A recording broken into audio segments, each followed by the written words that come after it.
Hey, Roaring! Hey, Roaring! Hey, Roaring!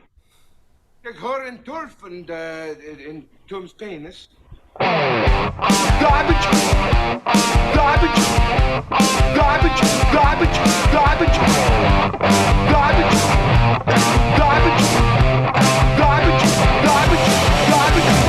Hey, Roaring! Welcome back to the Schmoes No podcast. No, I'm just kidding. Welcome back to SEN Live. Is the Schmodown Entertainment Network. Surprisingly enough, we talk about Schmodown on the Schmodown Entertainment Network. Thank you for joining us here on July 15th, the day of our Lord Wolverine. Appreciate it, everyone, for joining us here today. And what a show it is. It's the day after the flood, or 2 days after the flood.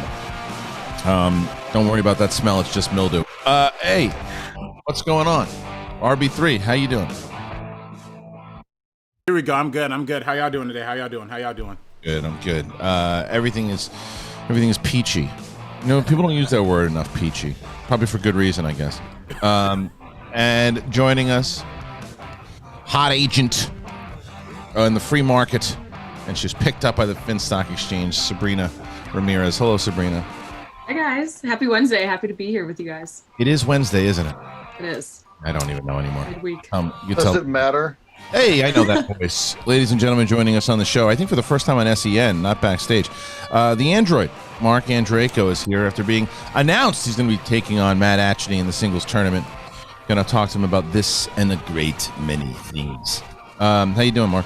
Good. How are all you? Doing all right, man. I like those headphones. Amazon, $29. They're the best headphones. They have controls on the side here. They can be wireless. Love them. Fitting for your head. Well, I do have a giant head, so yeah. It works. And you're lucky, by the way. You can pull off a bald head. Not a lot of people can do it. I certainly couldn't.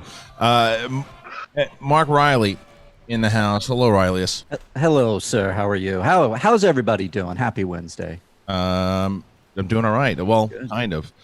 Peachy. I have natural light in my garage right now. I see that. It looks nice. Yeah, I'm in a great mood. You know who's not going to be? You know who's not going to be in a great mood? Who? Brett Sheridan, ladies and gentlemen. Look, Brett, look at this. Hey, Brett, look at this. Oh, it's nice. Isn't that good? You gotta hang I would have gone with Hunky Dory, but Peachy's Dory. all right. Peachy's all right. Dory's my one. I think I want to bring back. Yeah, that's a good one. Do it. Goddard is in the chat. He's going to be helping us out today, reading some stories. I'm not gonna lie to you. Right before this started, I don't know why. Call me I don't know, sadist or a lunatic. I was watching the Sopranos murder compilation. If that helps. And I don't feel too bad about it because I was like, it was like 16 people watched, and I'd feel like a fucking weirdo. But like, there's almost 1 million people that I watched, so we got 1 million weirdos watching all to death. So, did you like this show, Andreyko? Did you like the Sopranos?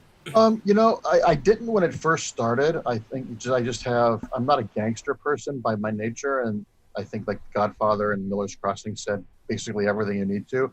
But as it became more and more like the Shakespearean epic family drama, yeah, it was fantastic, and there were so many great episodes. I did a rewatch of the whole series right after Gandolfini died, and damn, it's awesome. What an achievement! The level of consistency, even the bad episodes of that are not greatly bad. They're just not great. They're really good. It's set a great standard. And that episode where they kill Michael Imperioli's girlfriend out in the woods. Oh man, it's the most excruciating hour of television I think I've ever seen. Yeah, because you know that scene. It's funny because before that, it's that scene when he finds out, when Christopher finds out. Yeah.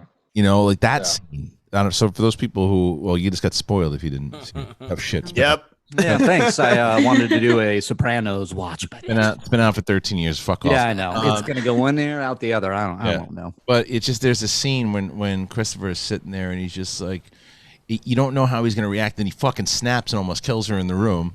And then he's just like, you fucking killed us. And then he breaks down afterwards, not knowing. It's such a powerful fucking scene. It's such a powerful scene. And the scene when they're actually in the woods and she's crawling across the leaves. Yeah. There's like no music. It's just the sound of the leaves and her breath. And it's just like, I mean, I got goosebumps right now. Well, dude, and Silvio, because Silvio and her had many great conversations over the seasons. Like, and then he just that just shows you the cold-blooded kind of switch.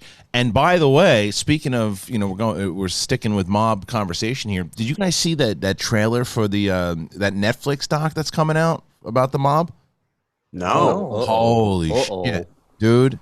It is, This is my bread and butter here. Riley, you're gonna lose it. It is Okay. It's about all the shit that went down in New York about how before, like, Giuliani. I know that he's kind of whatever you think about Giuliani now, but like he was the guy who kind of cleaned up New York with the mob and stuff, and they talked to him about it too. But the mob was, they ran everything. I mean, they're in New York, like everything, and they like in the 60s, 70s, and then they show all of that, and then they have and this is right up your alley, Riley, because it's like they have like wiretappings, like actual wiretappings and like recordings and like true crime shit. So This stuff is that's gonna be great. Netflix is too. They do great documentaries. Can we thank Netflix and HBO for existing, for doing documentaries? Yeah. Because more average Americans have watched documentaries during the coronavirus than probably in all of history before that. Yeah. And they're doing classy stuff too. I can't recommend enough Disclosure, the documentary on Netflix about trans representation. It is not taking your medicine. It is entertaining. Yeah. And it made me realize my own inherent prejudices and things that I absorb by society. It is a fantastic documentary. It is so great, and it is wonderful. I can't recommend it enough. Watch it after this. You will love it, and it'll make you a better person. Well, I mean, I don't know if Fear City will do that. That's the name of the mob doc. But I'm going to be watching that. I'll tell you that. When does it drop, Kristian? I think within the next couple. I think it's next week. I feel like it was like the 22nd or something. And they'll tell us in the chat room. Cheryl_Dick_Pants donated $20. You're welcome back, Kristian and Reilly and Sabrina. Didn't know it was flood season already. Watched Palm Springs Old Guard and Greyhound over the weekend and really liked them all. Gotta do popcorn fart. Old Guard is good. Just kidding, LOL. Well, thank you for that. And by the way, for the reminder, it's fitting that Cheryl Dick Pants was the one who told me about it.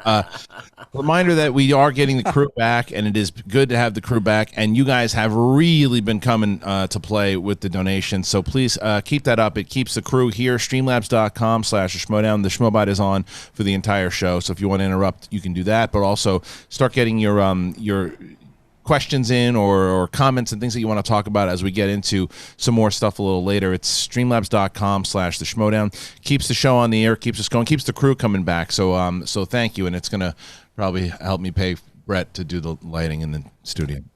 So the other thing that speaking of docs, you know what I watched last night? I don't know if anybody saw this, was the thing on HBO about the child stars.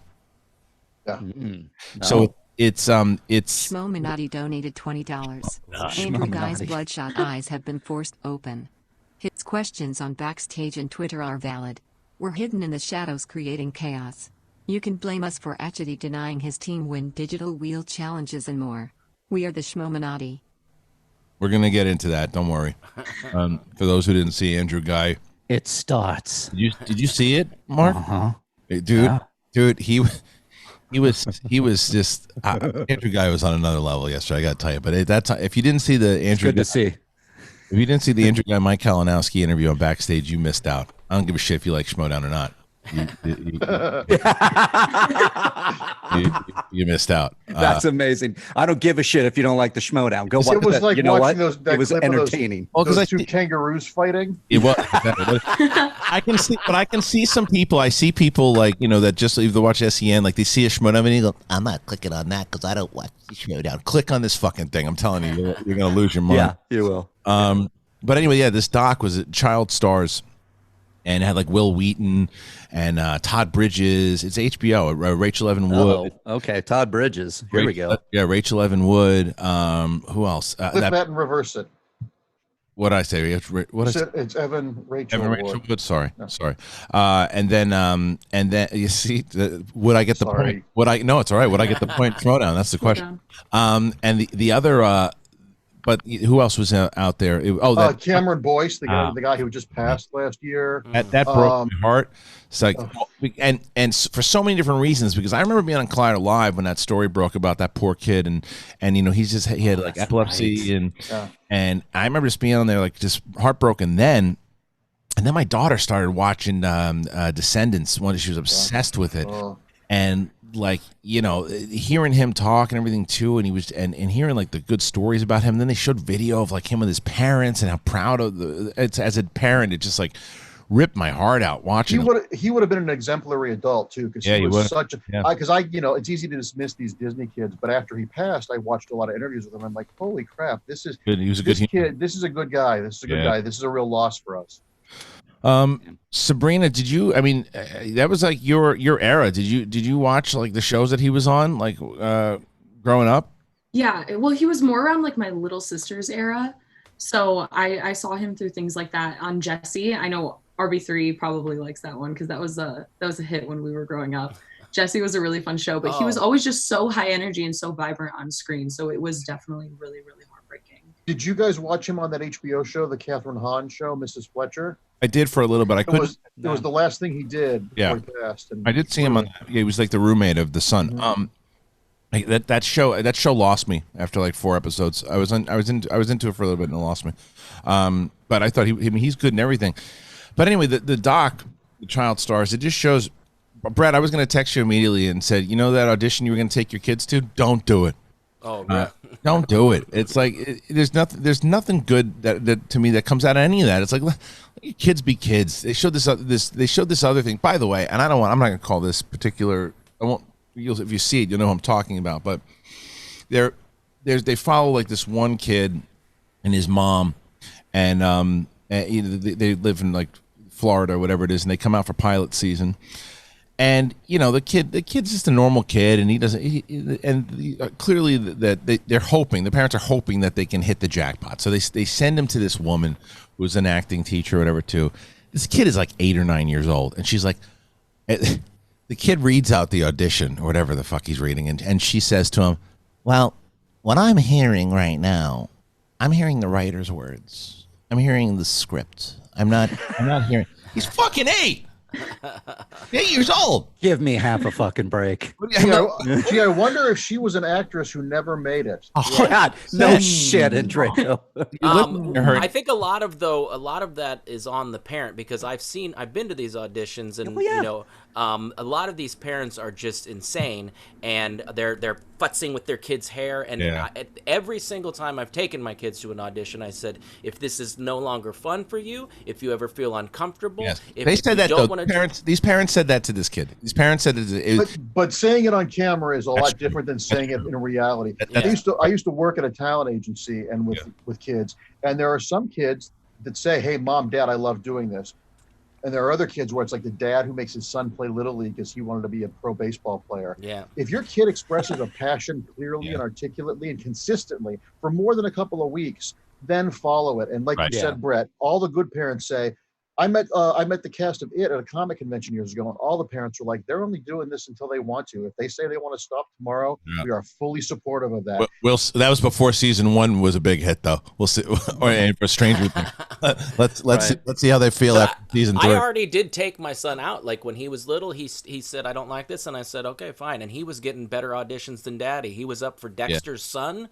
He was up for Heaven is Real, like the lead in that film, and I was like, "You sure you don't want to try?" Okay. I hope you made him get a job now, right? No, right. Seriously. He needs to get I was detasseling corn, so I guess maybe a movie would have been. Well, it's funny you say that though, Mark, because like they had Will Wheaton on there, and Will Wheaton was like, you can tell, dude, he is sour about the whole thing, right? He is sour. I don't know if you know, but he's also got severe chronic depression as well. He's also, and he's been really greatly open about it and very helpful. I'm sure this didn't help, like because he was the original Jake Lloyd. Everybody piled on him as Wesley before. Can you imagine if the internet existed when he was Wesley on Star Trek? He would have killed himself. He was, and they talked about it. The internet was around, but it wasn't like it is now. It was just the beginnings of that. But it's funny you say that because he brought that up. That's brought up inside of this doc. But he actually talks. He didn't want to be an actor. His mom wanted to be, and Mila Jovovich is in this thing too. But her stories. She talks about it too. But Will Wheaton was like, I didn't want this was my mother's life, and she kind of pushed this on me. I didn't want this, and he was talking about how he was in some movie before Stand By Me, and Roger Ebert and was kind of piling on the movie that he was on, and it kind of, as a kid, you know, it breaks your heart, it messes with you, right? And then he did Stand By Me, and and Henry Thomas is in it too, Reilly. Oh yeah, Henry Thomas is a big part of this thing, and he talks about like what I said, yeah, that makes sense, but I hate that makes sense. He talked about after he did E.T., that they show some interview with him, and he's like, did the kids pick on you? He's like, yeah, you know, some of them are pretty cool, but a lot of them pick on me, and they call me like Alien Boy or E.T. or that kind of. And I'm like, who the hell picks on Elliot? And Elliot's the coolest. Yeah, Elliot's how do you pick on it? Yeah, okay. They called him like Hollywood and stuff, and it's just like.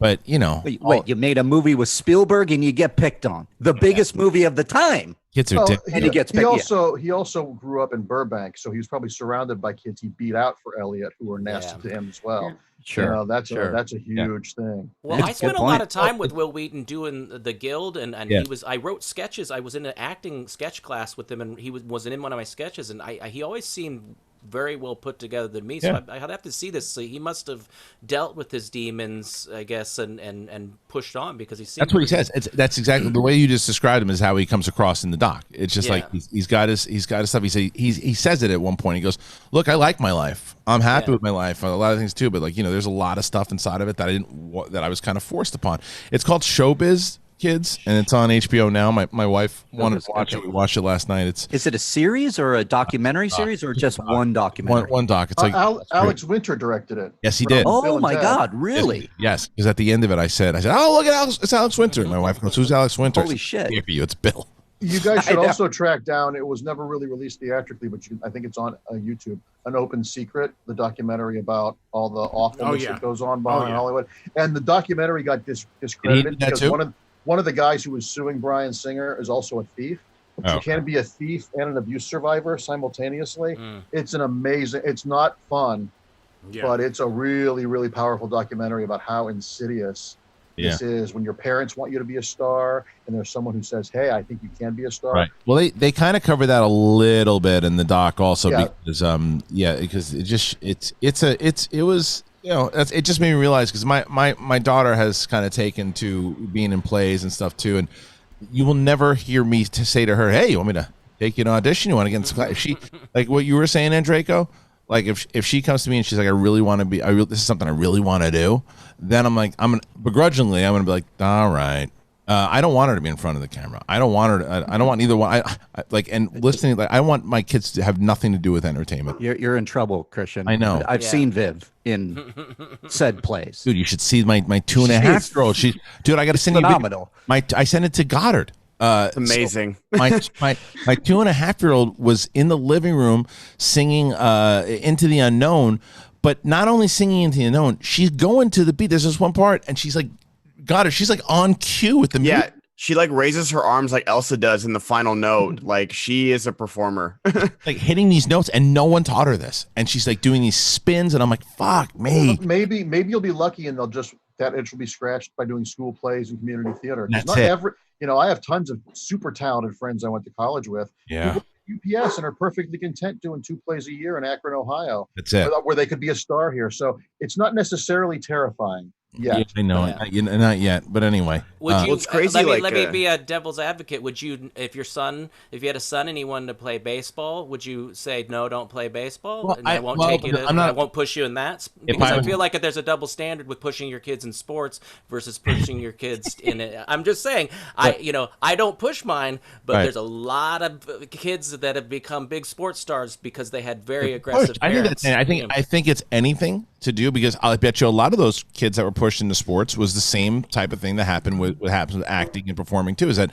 it's something that the parents wanted that they couldn't do, right? Yeah. Any kid who plays professional tennis has a horrible parent. Mm-hmm. I've never met a child that says, Daddy, I want to play in Wimbledon. No, it's always this crazy psychotic father or a mother who's on poppers and just like, you have to do this. You have to do this. It's just insane. Ladies and gentlemen, on today's blanket statements with Marc Andreyko. Prove I can name 100 of them right now. Prove me wrong. Comments.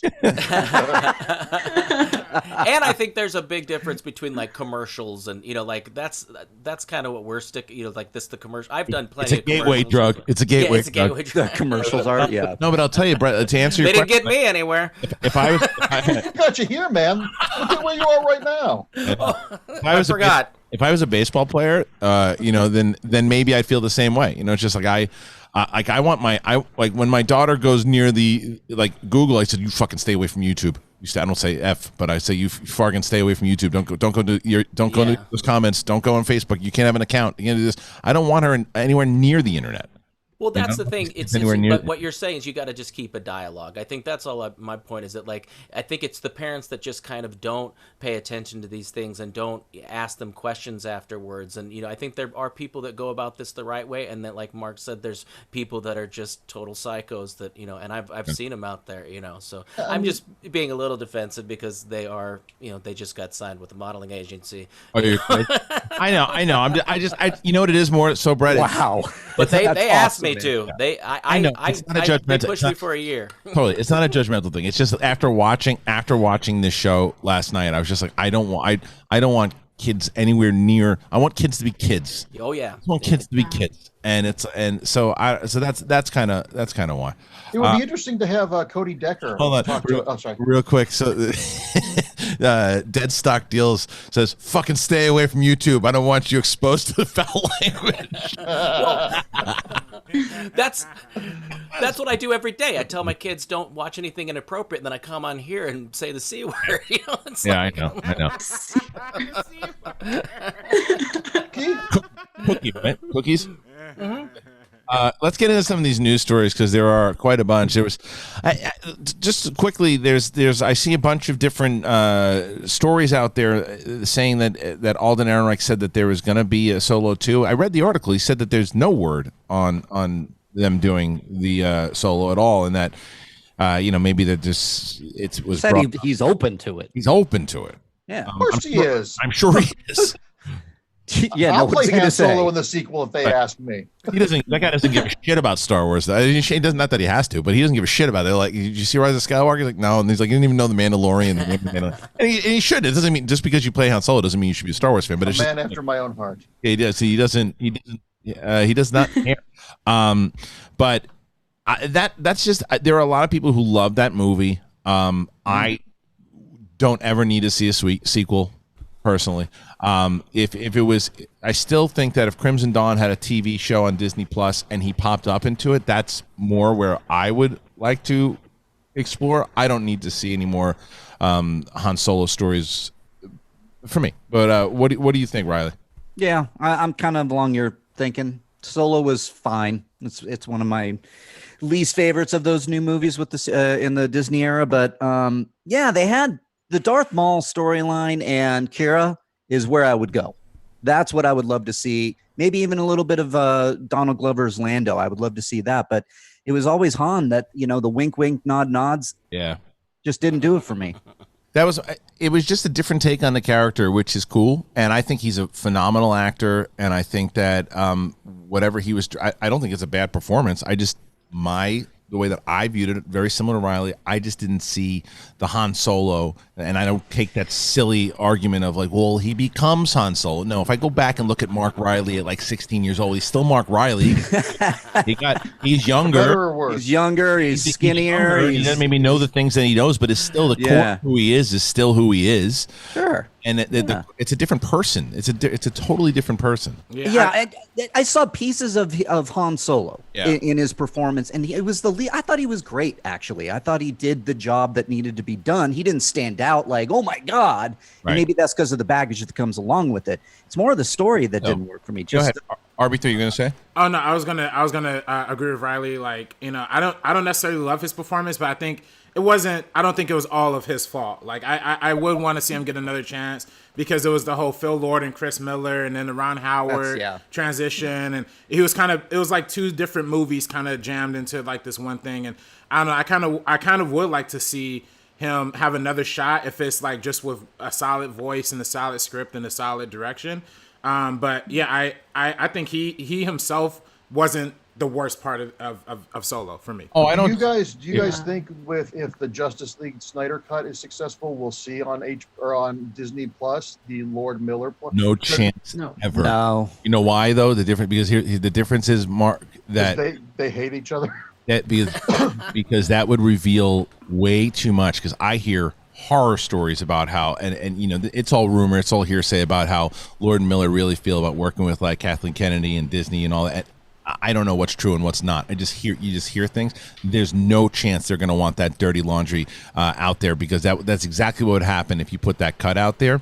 Plus the fact it would negate the stuff that they did with Ron Howard, who they have a really good relationship with.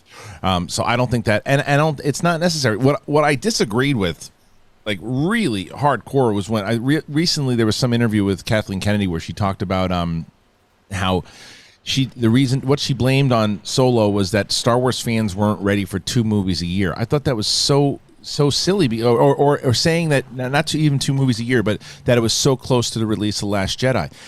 There's a little bit of truth to that, but for the most part, what she didn't mention was, and it was about 2 weeks after Infinity War, one of the biggest movies ever, came out, and Disney marketed all of their dollars and all their money into the Infinity War and just kind of buried Solo. And the public knew about all the strife on that set too. If this was the 50s, we would have never heard of that. Right. We all went in going, "Oh, let's see who directed what and all that." Right.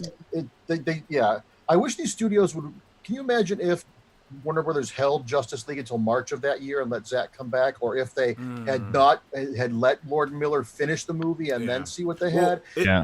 It's really sad because with Justice League, they said they all but said it was all because of like bonuses. They wanted to have it come out in November because of executive bonuses, not creative bonuses. Right. All those douchebags on the board of directors. Well, the other thing though, dude, is that if you and I still stand by this.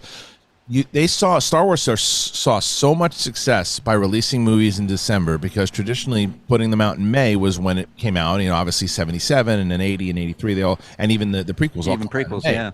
They all came out in May. So when they put out Force Awakens, and it was the first movie to ever make $1 billion or ever make $100 million in opening weekend, and then Rogue One did it, right, and then Last Jedi did it. Why are you moving it away from December? And you're putting it right in we're going back to May. Star Wars is going back to May with a movie that nobody really asked for. Nobody asked for the Solo prequel at all. That's a bigger point. And that's what I'm wondering in this conversation is it more to do with the release window, the Last Jedi fallout, the reshoots, or is it that we just didn't give a shit about Han Solo's backstory? We know he's in no danger. Yeah, right. Those prequels, when I saw that scene with the train, the air train, and like, is Chewie going to get beheaded? I'm like, no, because he's in 19 other movies, TV shows, and a Christmas special. Right. This is Better Call Saul says Solo came out 4 weeks after Infinity War. Aladdin came out 4 weeks after Endgame and made $1 billion. That's Aladdin. That's an IP that's 2 different markets too. Way 2 different markets, completely different markets. The Solo and Infinity War are the same exact audience, and like I said, it's not tied to anything. It's not the same. I'll tell you, though, if you would have put the Obi-Wan movie in that same spot in May, although I would not have thought that it was a good idea, you see significantly different results, especially with Ewan McGregor. Yeah. Ewan McGregor is already proven as a character. You trust him in the role. You know him in the role. Whether you think it is fair or not, the audience went and gone, well, that's not Han Solo. That's somebody they're trying to make. That's what I was going to say. Dead. You're playing Harrison Ford. Yeah. Such an iconic actor and iconic character. You can't do a young. I don't think you could do a younger. Not while version he's of alive. that. You can't. Not while he's alive. If Alec Guinness was still alive, Ewan McGregor, we'd be like, well, he's no Alec Guinness because we can't have Alec Guinness anymore. So this guy was doing a tribute to him. Right. Alden Ehrenreich deserves all the sympathy in the world. Yeah. No-win situation and made the best of it each clip. Yeah. And they put out the story that he needed acting coaches and stuff like that. They sabotaged that kid. He did. He performed very well for what he was given and how he was directed that way. he was directed that way, and I don't think that he was. I agree with RB3 100%. Like I don't blame him at all. But I'd also be completely okay if in Disney Plus they decided they make a series, and if Anthony and Gruber showed up as in a scene as Han Solo instead, I'd be totally cool with that. Because or like even if Jamie Costa to me is still that. You watch the Solo? Have you watched the Solo prequel, the little fan film he did, Brett? Mm-hmm. Yeah, that's what I was going to say. I could think of his name off the bat. Yeah, yeah. Like as much as he is. He does, because that's the thing about Jamie Costa's performance as and I love Anthony Gruber, I do, and I think that when you look at like Age of Adeline, you could make the argument that he's just doing a Harrison Ford impression. But I happen to think he's a pretty good actor, but I can see the argument for it. Jamie Costa, and Brett and I have talked about this many times. Not that Jamie Costa would be able to play, Solo, but what people I think should be able to try to find someone to do was what Jamie Costa does in that Solo film. He doesn't just do a lot of the isms of Harrison Ford, which he certainly does a lot of, but he encapsulates the essence of who Han Solo is and who he was. And this was a younger Han Solo. This is a younger Han Solo that before New Hope. And it's like that is what watch that short film with Solo. I feel like that's the kind of shit that he got himself involved in, like, before like it all went down. So watch something like Rocket Man, where Taron Egerton isn't doing an impersonation of Elton John. He's playing the character of Elton John with mannerisms and stuff, as opposed to, say, Rami Malek in Bohemian Rhapsody, who's more doing an impersonation. You can do stuff where or even Brandon Routh doing a Chris Reeve riff. You can do that where it's not just an impersonation, where you're playing a character with that as well. So I agree. Sticking with Star Wars news, what's the rumor here with Hayden Christensen, Ben? LRM Online is the latest site to claim that Christensen will play a role in the Obi-Wan Kenobi TV series coming to Disney Plus. Apparently, the deal is done, and the plan was for his casting to be announced at this year's Star Wars celebration, which was recently canceled due to COVID-19. The site notes that the Star Wars prequel actor has been cast, I don't know what the article says, as a regular in the show, meaning he will be making more than just one cameo appearance. It's highly unlikely Christian is going to don the Darth Vader suit, but it does seem feasible that he could appear in flashbacks or dream sequences. So normally, you can take a lot of these rumors with a grain of salt, and it's a lot of I do want to add that it's called the Rumor Mill from comicbook.com. It literally has an asterisk that says, in Rumor Mill, we share the hard to buy rumors that don't come from reliable sources like the trades. Yes. But because because unless it's confirmed, they're not going to talk about it. But I would not have been surprised at Celebration this year if they would have announced Christensen coming back for this role. I wouldn't have been surprised. I happen to think that this rumor is true. I have nothing to go on with that except the fact that it makes sense. I've talked about this since the beginning, that I think that that Obi-Wan has been haunted. Like, if you look at what the prequel set up, and what I will say, as much as I think that George Lucas is one of the best storytellers of all time. There's no doubt about it. His dialogue writing and other things, and some of the directing of the prequels is not great. But there is stuff that he sets up that really, really is like a building block of fantastic storytelling. And I think that that can be proven true when you watch the Clone Wars and when you watch Rebels, right? And you look at Clone Wars, where he had a hand in, he was crafting the story with Filoni, who then executed with direction, with other directors and stuff too, in animation, and took those prequels and elevated them because of all the stuff that he had already set up in the prequels, and then there was new things they were able to do inside of this television series. The Hotel Nerd Network donated $20. Exclusive announcement. As of now, the Hotel Nerd podcast is on indefinite hiatus. Still plan to do video game walkthrough videos, but the live stream show is indefinitely in hiatus. My apologies to our fans. Stay tuned for updates. Well, thank you to the Hotel Nerd, and we look forward to those updates. Thank you. Thank you. But as far as this goes, the Hayden Christensen showing up. If you look at the prequel in that fight in Revenge of the Sith, when they're fighting, and at the end of it, I watched this with my daughter recently. This is his best friend. He's burning to a crisp. He fucking leaves the guy. He's not dead. He leaves him, and his legs are melted off. Melted off, and he steals his lightsaber.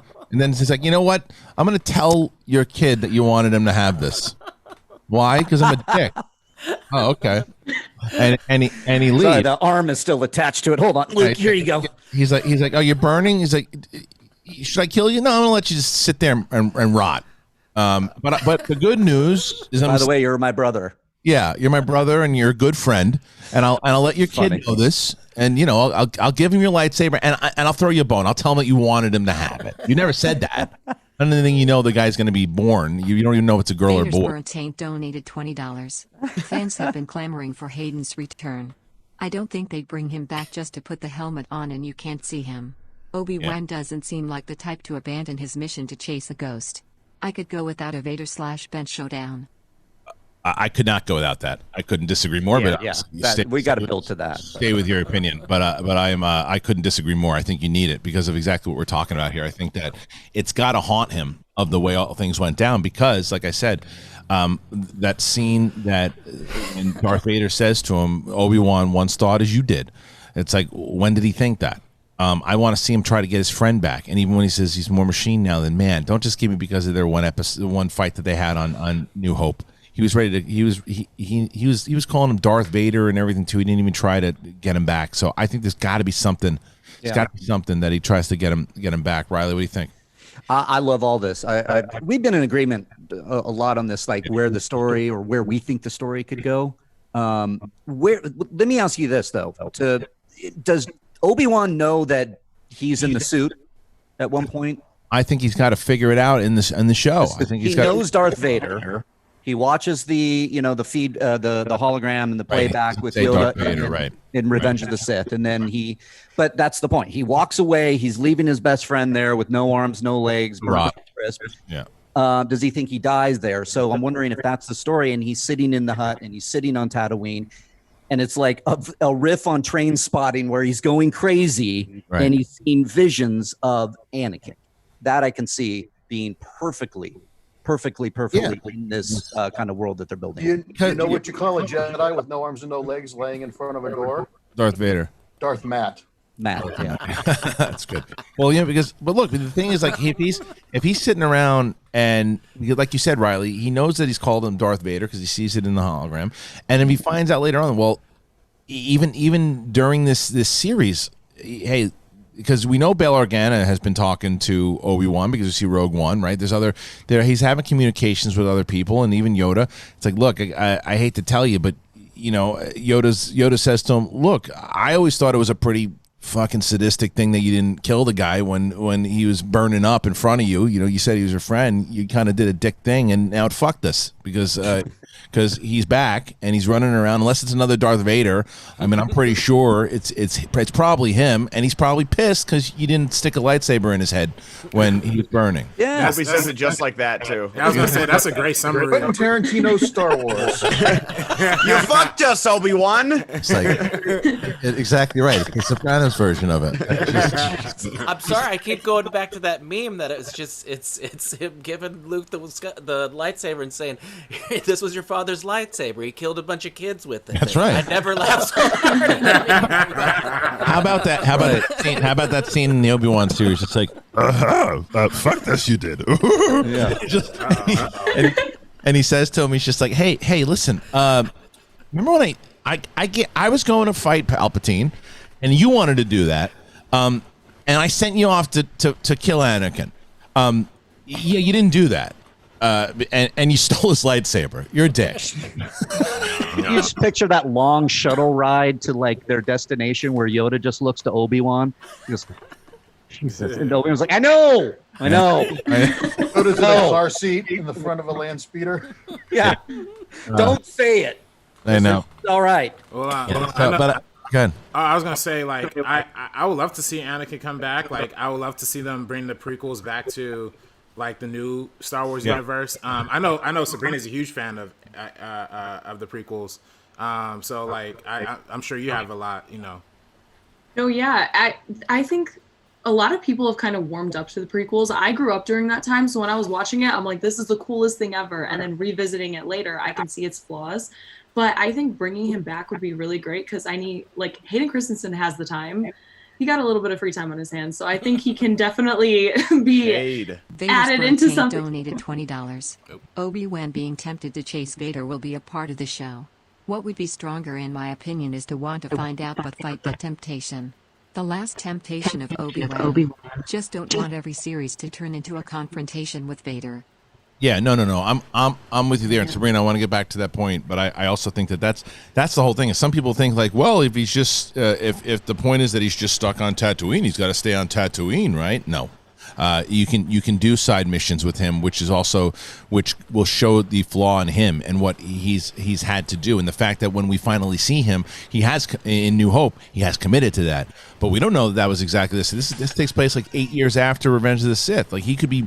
This was his brother. This was a guy that he could be fighting with this. But Sabrina, going back to that point, is this something like, you think that because Hayden could show up in flashbacks, but he could also, maybe he does show up in the suit. Maybe they do put him in the suit again. They said that maybe this report says no, but maybe, what would you rather him see, flashbacks or him in the suit?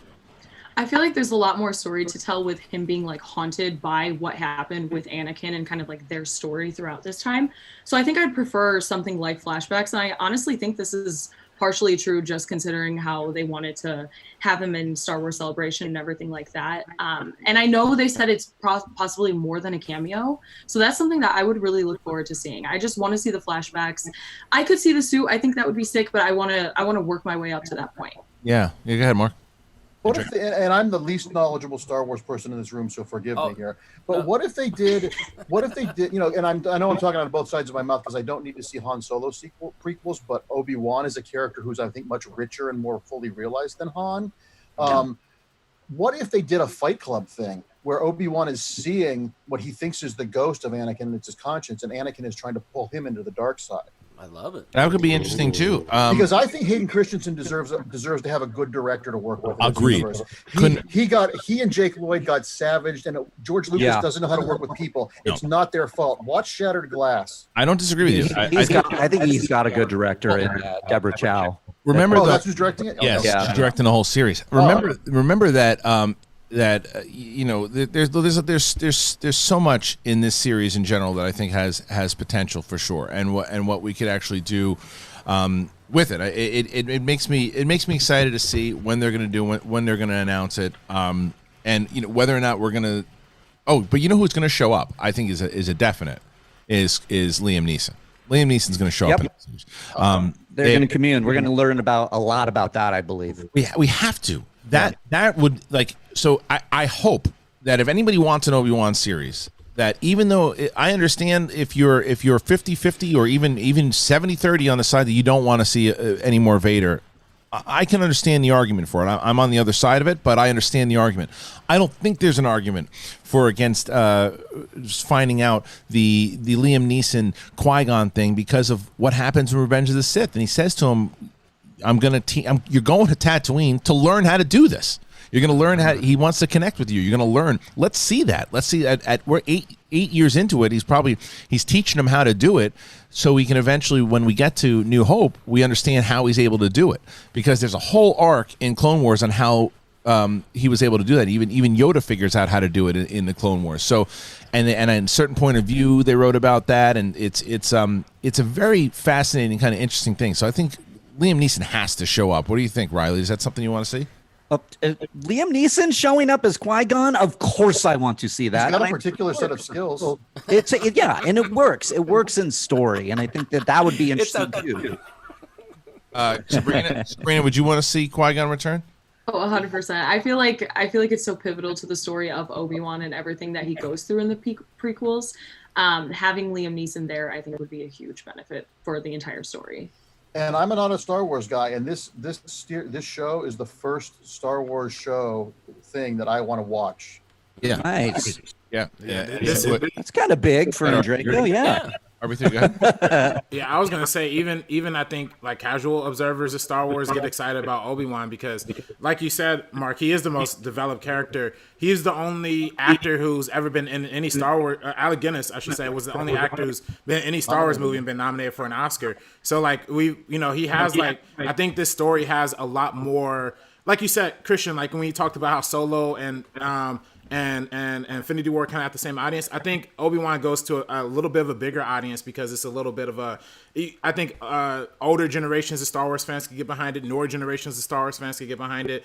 And I think as people have already saw The Mandalorian, which apparently is in like Emmy consideration right now for like best drama series or whatever. Like, you know, they like people are loving what Disney Plus is doing with Star Wars, and I think Obi-Wan could take that to the next level in terms of storytelling. Do you think we'll see baby Luke on Tatooine and Uncle? Well, he wouldn't be a baby. He'd be 8 years old. So okay. I think you'll see. Yes, and I think that there's already been rumored that. Hey, Brett, get your kid to audition for that. _Pants donated $20. All right, screw Gotham 911. Let's get an Obi-Wan 911 series. 911. Oh, okay. All right, let's move on here to. Wait, yeah, go ahead. I want to see a Yaddle backstory. Damn it! Donated $20. Just for Brett's pipes, give me a tune. Oh. Maybe let Smug White Guy add a comment. Okay. About what? Oh, the new thing is I'm singing now, apparently. Yeah, if you donate $20, Brett's going to sing a song. Oh, okay. Oh, We nice. get to pick the song? I'll do my soliloquy that I said wrong, maybe, or the... should I do it? No. I think what? Yeah, I don't know. No, I'm all nervous. Don't be nervous yet. It's a safe space. Brett. Yes. That's right.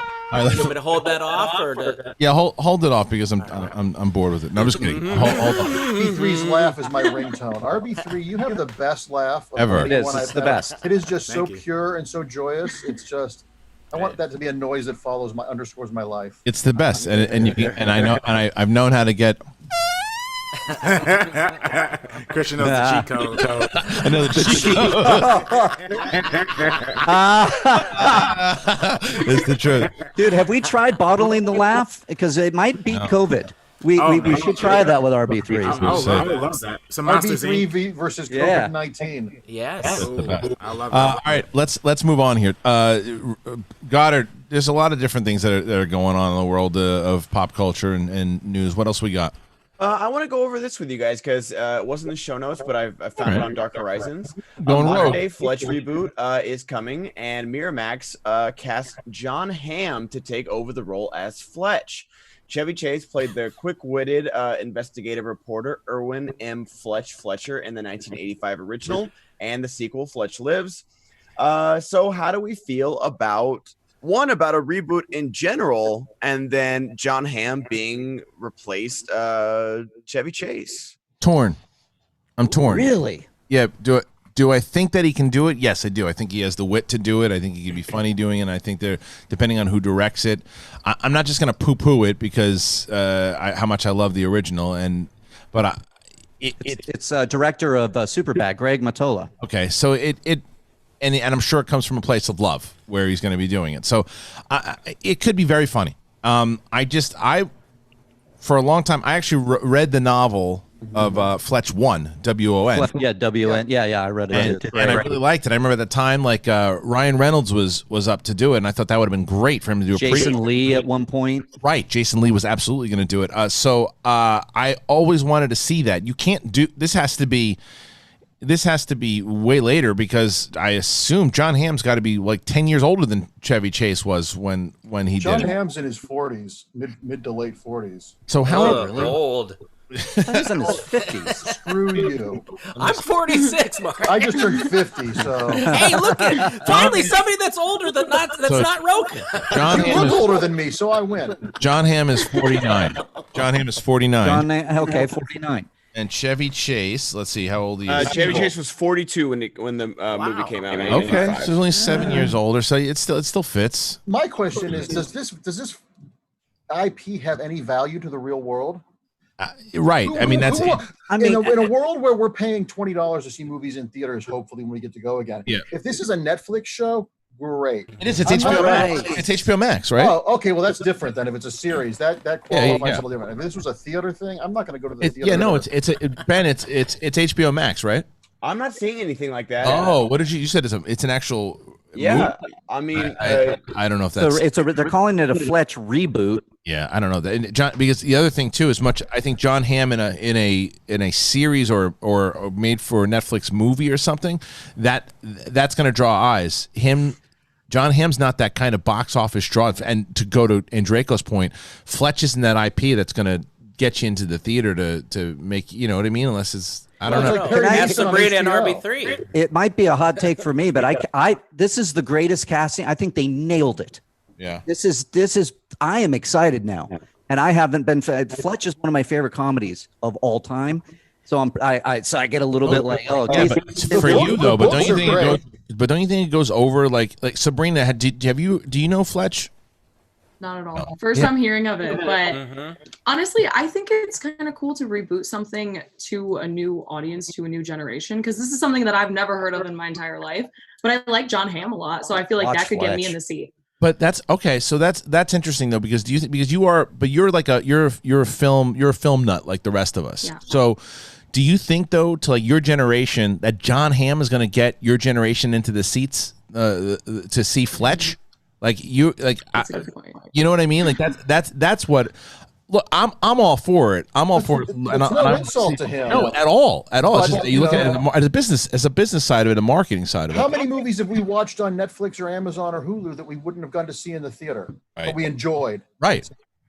Yeah, especially with like Chris Hemsworth and Charlize Theron, like they're helming these Netflix movies because they're a big name and they'll get you to click. Right. They might not get you to pay $20 to go see Extraction or Old Guard. Dude, look at Palm Springs, right? Palm Springs is a movie where you know that they would push it hard. You'd push it hard as a rom-com to get people in the seats, and I could see it being one of these movies where you're like, how come no one's seeing Palm Springs in the theater? It's so good. I can see the conversation on SEN having this.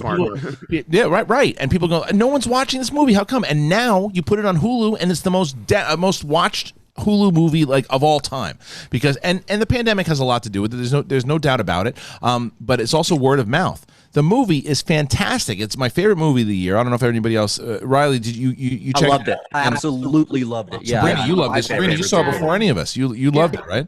Yeah, it's my favorite movie of the year too. So you didn't watch yesterday's show. So don't ask RB3 about it. Me? Brett, you want to come over here now and work on this this thing? No. I said don't ask RB3 about it. He mentioned it yesterday. Oh, you didn't like it, RB3?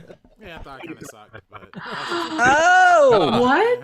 RB3. Oh my God. RB3. You don't like middle-aged white people complaining about their entitlement? Existence and yeah. It's just not for me. Come on, though. Marc. Come on. That is basically what he said. Christian. Come on. I get that argument sometimes. I'm joking. It's actually a very pleasant movie. Okay. But it might not be. I get what, not every flavor is for every movie. Yeah, oh, sure. I loved it. I thought it was great. I started watching the Charlize Theron movie, by the way. Oh yeah, I want to watch that too. Old Guard. It's pretty good so far, but I couldn't. When my wife and I were watching, she's like, I don't know if I want to watch anything intense, and I'm like, oh, let's just try it out. And then I'm like, 15 minutes in, I'm like, oh, she's digging it. Right? I turn to my wife, I go, what do you think? She goes, I said, I didn't really want to watch anything. Turn off. First 15 minutes, and all get Well, it improves. It's great. It improves on the comic book. Yeah, I didn't even realize it was a comic. That was a graphic novel, and Greg Rucka, who did it, also wrote the script. And if you like the movie, read the comic book, but it really does expand on that world. Charlize Theron's a really great producer. Look at all the stuff she's produced. I know. Yeah. She's a hands-on, real deal producer, like Margot Robbie. She's really. And I love that she's like an action star now. Like I love Mad Max Fury Road, Atomic Blonde, and now Old Guard is really showing her as like the action star that I think she deserves to be. And she's not 20 years old. She doesn't hide it. I love that. Yeah, because she's old for Hollywood standards, even though she looks the same she's looked for 20 years. It's great that she's using her powers for good. Yeah, absolutely. Yeah, she's she. I mean, already just from the beginning of this thing alone, and it has Matthias Schoenart in there, which I'm a massive fan of that guy. Reilly, remember we got a chance to interview him for Live? That's right. That's right. So he's in it. Wow, you got to interview him? That's awesome. Yeah, dude. He came in from Mustang. We talked to him about Mustang, and he came in, and he's great. He was so good in that. So okay, dude, he's just such a good actor. He's just. I gotta watch that. We're gonna watch that tonight. He's got something about him. He's got that kind of raw. He's got that. There's some raw talent about him. Yeah. So that's a good way to put it. Yeah, he just got raw talent. It's like he's like not trying. And yeah, Chiwetel Ejiofor is in it too, right? Yes. Yeah. Good cast. All right. You didn't finish it, you're saying, Kristian? Haskell says Schuenar. What does Schuenar mean? I don't know what that means. Oh. Haskell just says Schuenar. Haskell's on that 420. Probably correct. He's probably correct in your pronunciation. Well, no, He's like Schuenar, man. That's his name. It's I think he thought you were trying to say Chiwetel Ejiofor, but it's well, sticking up your ass, pal. I wasn't. I was talking about Schuenar. Whoa. Matthias Ejiofor. Yeah, but kidding. Props to Haskell. Haskell sent me the 4K Blu-ray of Rad. Oh. Yeah, but I didn't say Schuenar. Schuenar.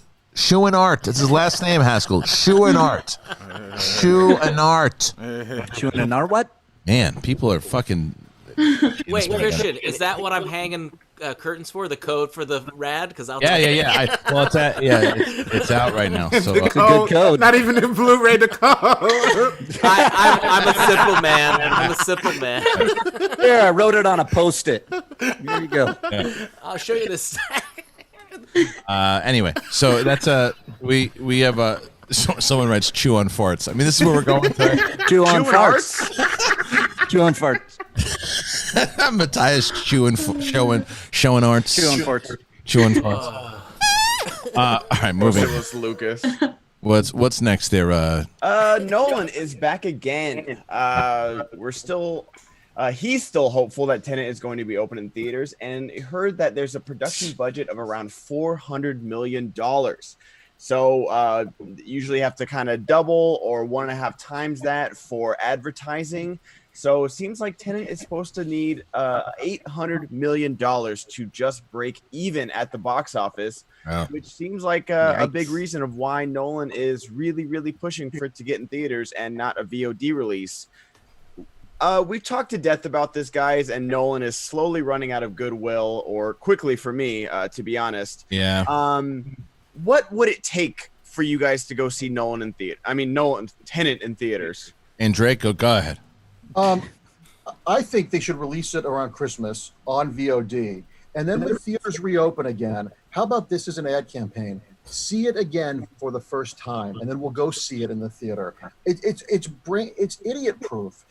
Because stockholders, it's not Nolan that's going to make this not get released. It's stockholders. These are billions of dollars of money just sitting there collecting interest. You can hold Halloween Kills because it costs $3 million, $4 million.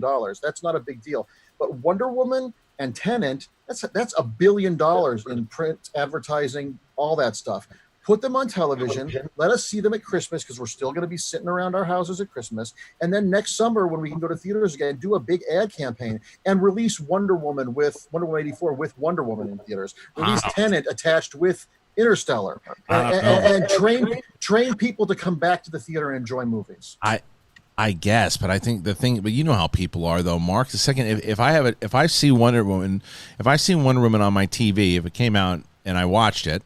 And then it comes back, and there's other movies that also come back around that time. I'm like, well, I've seen Wonder Woman already. What am I going to spend that $20 for and go there now? This is the way people are built. And you know what the #1 movie in theaters was last weekend? Yeah, Empire Strikes Back. I know, but that's also because there's nothing out right now.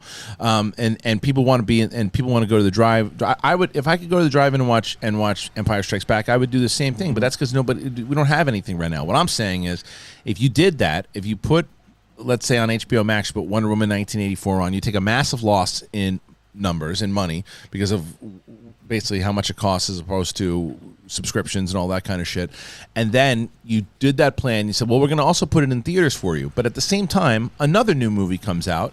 And I say to myself, well, I've already seen Wonder Woman, so I'm not going to spend that money on it. I'm going to go see something else. So I just think you can back it up. Tenet, you can just say, look, we're going to do what Fast and Furious did. It's not coming out this year. We're gonna take a bit of a hit because of when we wanted to put it out there. Nolan, if you want people to see this movie, it's gonna come out next year. Well, they need to commit to that then, because this constantly shifting dates make him look like a jerk, like an egotist, and it makes people go like, "Oh, it's never coming out," and it's depressing. Setting a date and then saying, "Oh, we're gonna move it too much." Just move it a year, and then you can move it back closer if things get better. I agree. You don't have to keep pushing it back. That's the way to go. Yep. That's the way to go. Yeah, he went heel. Nolan went heel. Yeah, right. Nolan went from being like, the most beloved guy.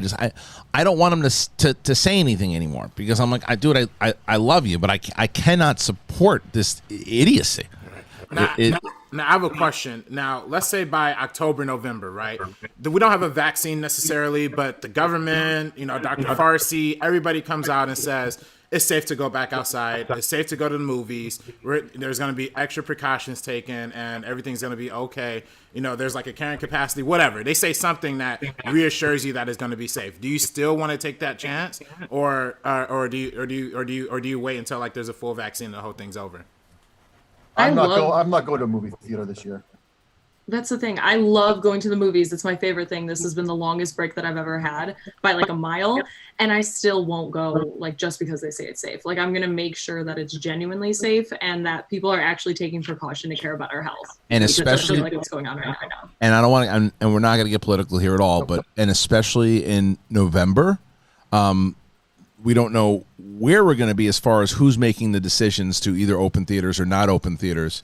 And I don't think that will be the first thing on whoever, whether it's the same administration or a new administration, where that it's going to be that will take time.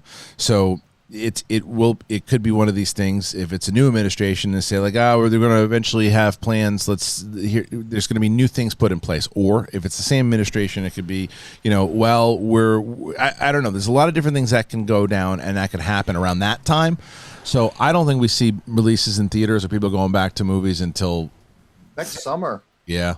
I mean, even though there's a vaccine that has clinical trials have been great so far, that people, right. But even if that is the one, and the odds are it's not. Even if that is the one, it's going to be until next summer before they can start mass producing it because they still have to do trials bigger than the focus group. It's a great potential thing. I have my fingers crossed, but we've got to think long term. We've got to think if we're allowed to see a movie in Memorial Day next year, we'll be lucky. That way, if it comes earlier, then we're happy. It's true. But look, here's another thing for all you people out there. I see a lot of new Instagram accounts. Well, guess what? Summertime, you humps. And if you're prepared to unveil your summer bod to the Instagram peeps and everybody else, Manscaped, we got it. And you guys know how much we love it. Manscaped is here to ensure that your quarantine body it's ready for the wild. Don't be the guy at the beach when you are walking around eventually with a bear rug on your chest. And if you grew some quarantine man tits, guess what? The least you can do is make sure that they're hairless. Manscaping, it's a thing that is it's a necessity at this point, and it has been a priority for especially before Manscaping, but now for me with Manscaped, it's look, I absolutely love everything that I've gotten from Manscaped, and I use it religiously. I've used everything, and you guys have been writing to me and tell me how much you love it too, and to use the best language possible, it's the fucking best. Manscaped, it's dedicated to bringing you level up. Queefer Sutherland donated $20. Perfect. Thank you, Queefer. What do you got? Thank you. We'll talk about that later. But Manscaped is dedicated to helping you guys level up your full grooming game. They have forever changed the grooming game with their perfect package 3.0. The 3.0 kit, it comes with the essential lawnmower 3.0 waterproof, the cordless body trimmer, and a ton of other liquid formulations to round out your manscaping routine. It's the best trimmer on the market for those of you in need of a chest shave. The third generation trimmer. It features skin-safe technology to reduce manscaping accidents. Ben Goddard shaved his entire chest with it yesterday. Don't give yourself an accidental nipple piercing like Ben Goddard did a year ago, but now it doesn't accidental. Accidental, that's right. You can also adjust settings to get a length that you like, and you can stay on top of it with almost no effort at all. You can even trim an arrow pointing to the promised land if you're bold enough, like Marc Andreyko will do after this show. Be sure to use their crop cleanser to keep your hair and skin healthy. It's all-in-one formula, so it's good for healthy chest hair, as it is good for your skin as well. There you go. Inside the perfect package, you'll also find the Manscaped Prop Preserver. It's an anti-chafing ball deodorant and moisturizer because we know how painful chafing can be when you're wearing your bathing suits. That stinks. And you'll also find the Crop Reviver, which is a toner designed to give you a little pep in your step. You get 20% off of free shipping with the code SEN20 at manscaped.com. Do yourself a favor and always use the right tools for the job. Once again, Get 20% off and free shipping with the code SEN20 at manscaped.com. 20% off, free shipping at manscaped.com. Use the code SEN20. Trim your chesticles with the besticles. I like that's good stuff. And the other thing to remember, if you didn't know this already, the great David B., who you've heard many, many great songs from David B. Here's just one of them. You guys know this one. David B., all of his music, it is available. It is available now on the store here, and I'm going to post it in the description. This is, of course, the corruption theme, but you can find all of these now. He played this live. You remember this spectacular, Reilly? Yeah, oh yeah. And so here's the... crazy. Hold on.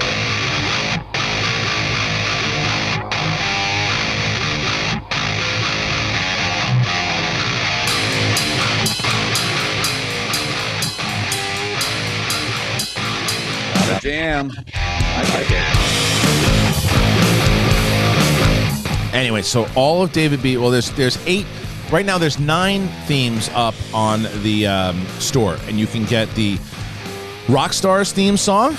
You know, Marc Andreyko and his faction. You can get that theme song now. You can get the Who's the Boss theme song. Mark Reilly, Ben Bateman. The Corruption theme song. Andrew Guy's theme song. The Boss is Back. Ben Bateman's theme song. Dungeon theme song. Shazam. Evil theme, which we've used for a lot of different things, and then the Smasher, Kevin Smets, his theme song. Those are just 9 of the songs that are up right now. I'm putting a lot more up there pretty soon. So anyway, you can go check that out. And then lastly, don't forget about the Skybound Expo. It goes down this weekend.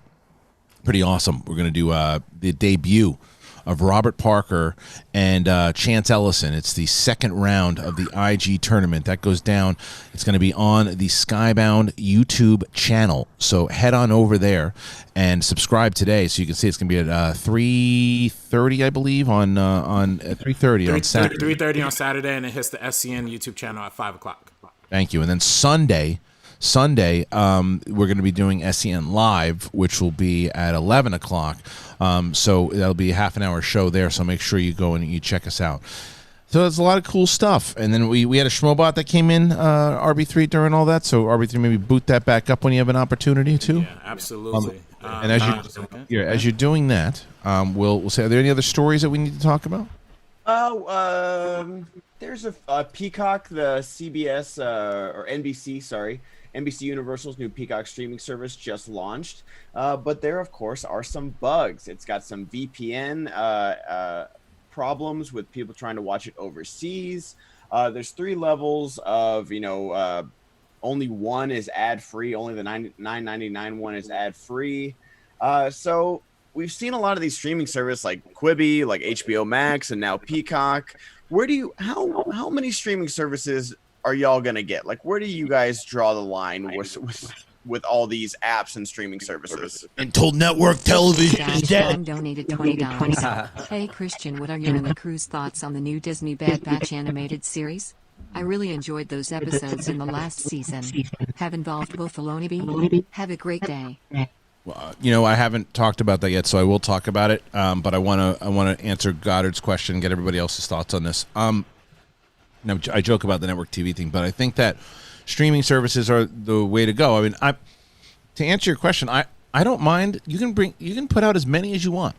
I'm not going to. _Dick_Pants donated $20. Shout out to David B. Dude, you are incredible. But Christian, is the season 7 promo song going to on the store? No, because that's not our song. You mean the one with the lyrics and stuff? That's not ours. David B is that's original music made for the Schmodown. And I read Matthew Reed's. Sutherland donated $20. I would see Tenet today. If there is social distancing measures and people are wearing masks, I think it would be worth it. Keep the capacity at theaters to a minimum. Nolan is trying to preserve and help theaters from going under. Yeah. Sutherland donated $20. I would see Tenet today. If there is social distancing measures and people are wearing masks, I think. There we go. I can't agree with you there because first of all, going back to Andreyko's point earlier, it's like, if let's say you limit down how many people, like a big theater can get in, what, like 120, 200 people? More than that, the theaters with the ArcLight are like 300. The theater. All right. Let's say the average theater is like let's split the difference and say 200, right? So if they're going to social distance, that's about and they pack it up. You see, let's say we're going to talk about 85 to maybe like 90 people in the theater. You're already cutting the tickets down. And that's if everybody wants to go see it, and that's if people feel safe about it and people feel like you do. I don't. If you need to make up that $200 to $400 million, that ain't the way to do it. Oh, and in the dark, people can take off their masks. I don't know how far they're sitting away from me. People are going to be eating popcorn and coughing. Easily. I worked in a movie theater. Movie theaters are filthy, no matter how clean you think they are. Yes, and people are going to come in because look, people don't want to be told what to do, and there are some people who will go and do what you're saying of wearing the mask and being safe. There are other people. I told you about that lady that was delivering groceries to my house, and she sneezed on her fucking hand and wiped it on my groceries. It's like not even really. So what are you doing? You're not realizing that you're doing it, and it's it's just people. Look, there's a whole other thing that it's a longer conversation, but in general, let's go back to the other topic at hand, and that's the streaming services. Dwain donated $20. I just got on break. What the hell did the squirrels team up to take out Christian office outbreak? Get to free work, fix that up again. Hey Sabrina apologizes ahead. Mark with no hair. I can spell your last name. Any new comic you're writing? Mark, are you writing any new comics, Andreyko? That felt like the Unabomber. Was that one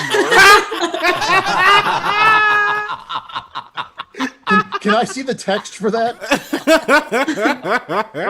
Let me see. Just is asking if you're. Let's see. Asking if your last name. Do you have any new comics? Yeah, there's no period, so I'll just read it like with spaces. I just got on break. What the hell did the squirrel team up to take out Christian's office? Yeah. Brett, take out Christian's office. Brett got free work. To fix it up again. Hey, and then another pause. Hey Sabrina, apologize ahead.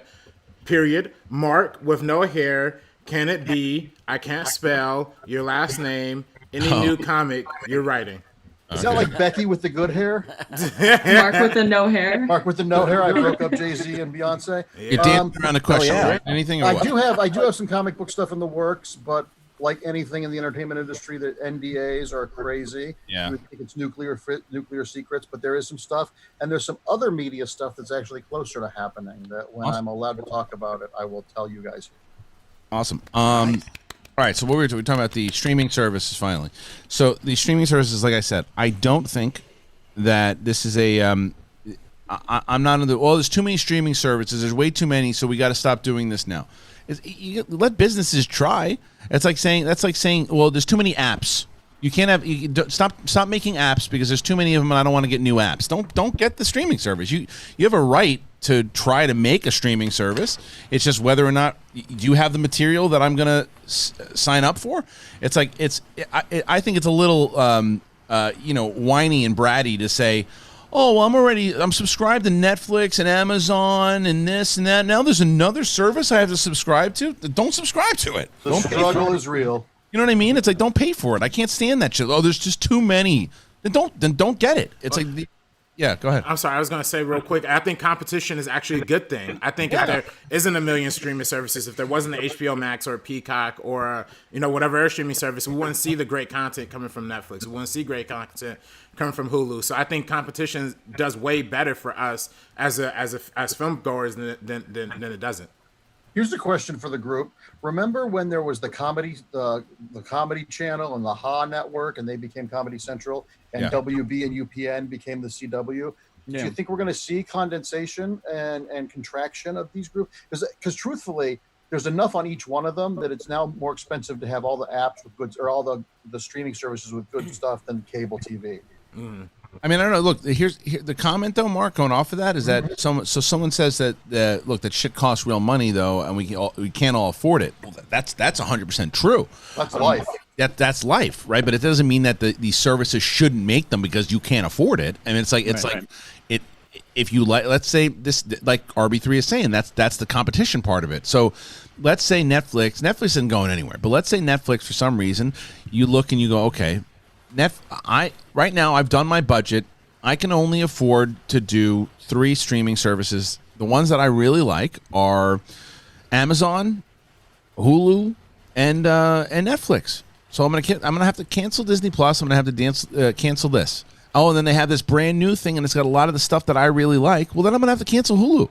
You're gonna have to. I mean, it sucks, but it's just that's how it goes. Sabrina, do you agree? Disagree? Do you think they should pull back on streaming services? What do you think?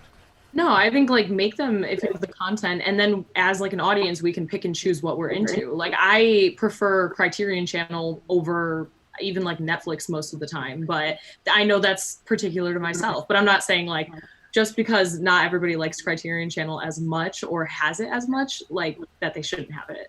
Right. I like having all of our options, and then we can kind of pick and choose ourselves. Yes. I love that the Criterion Channel is your favorite channel.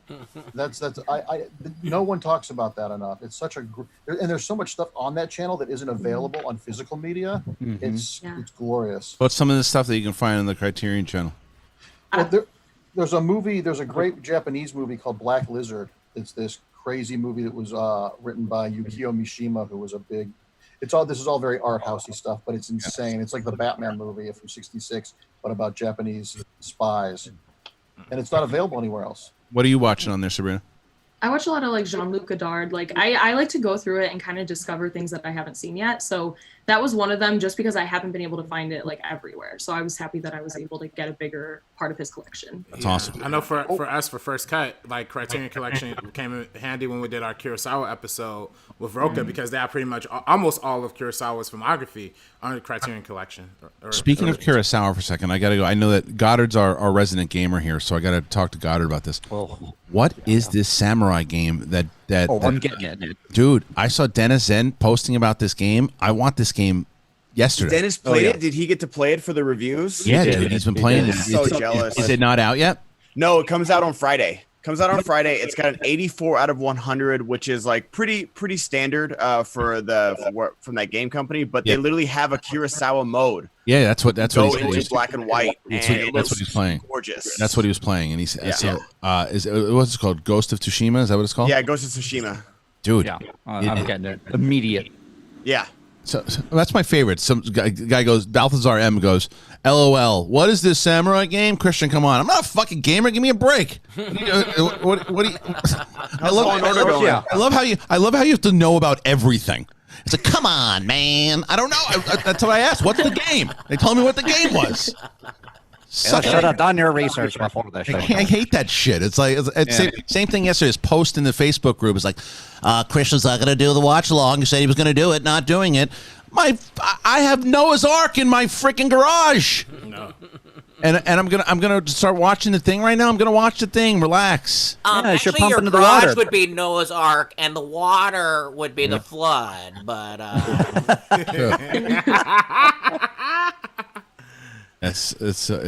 someone said it's like, have you heard of Mario Kart? Pretty awesome.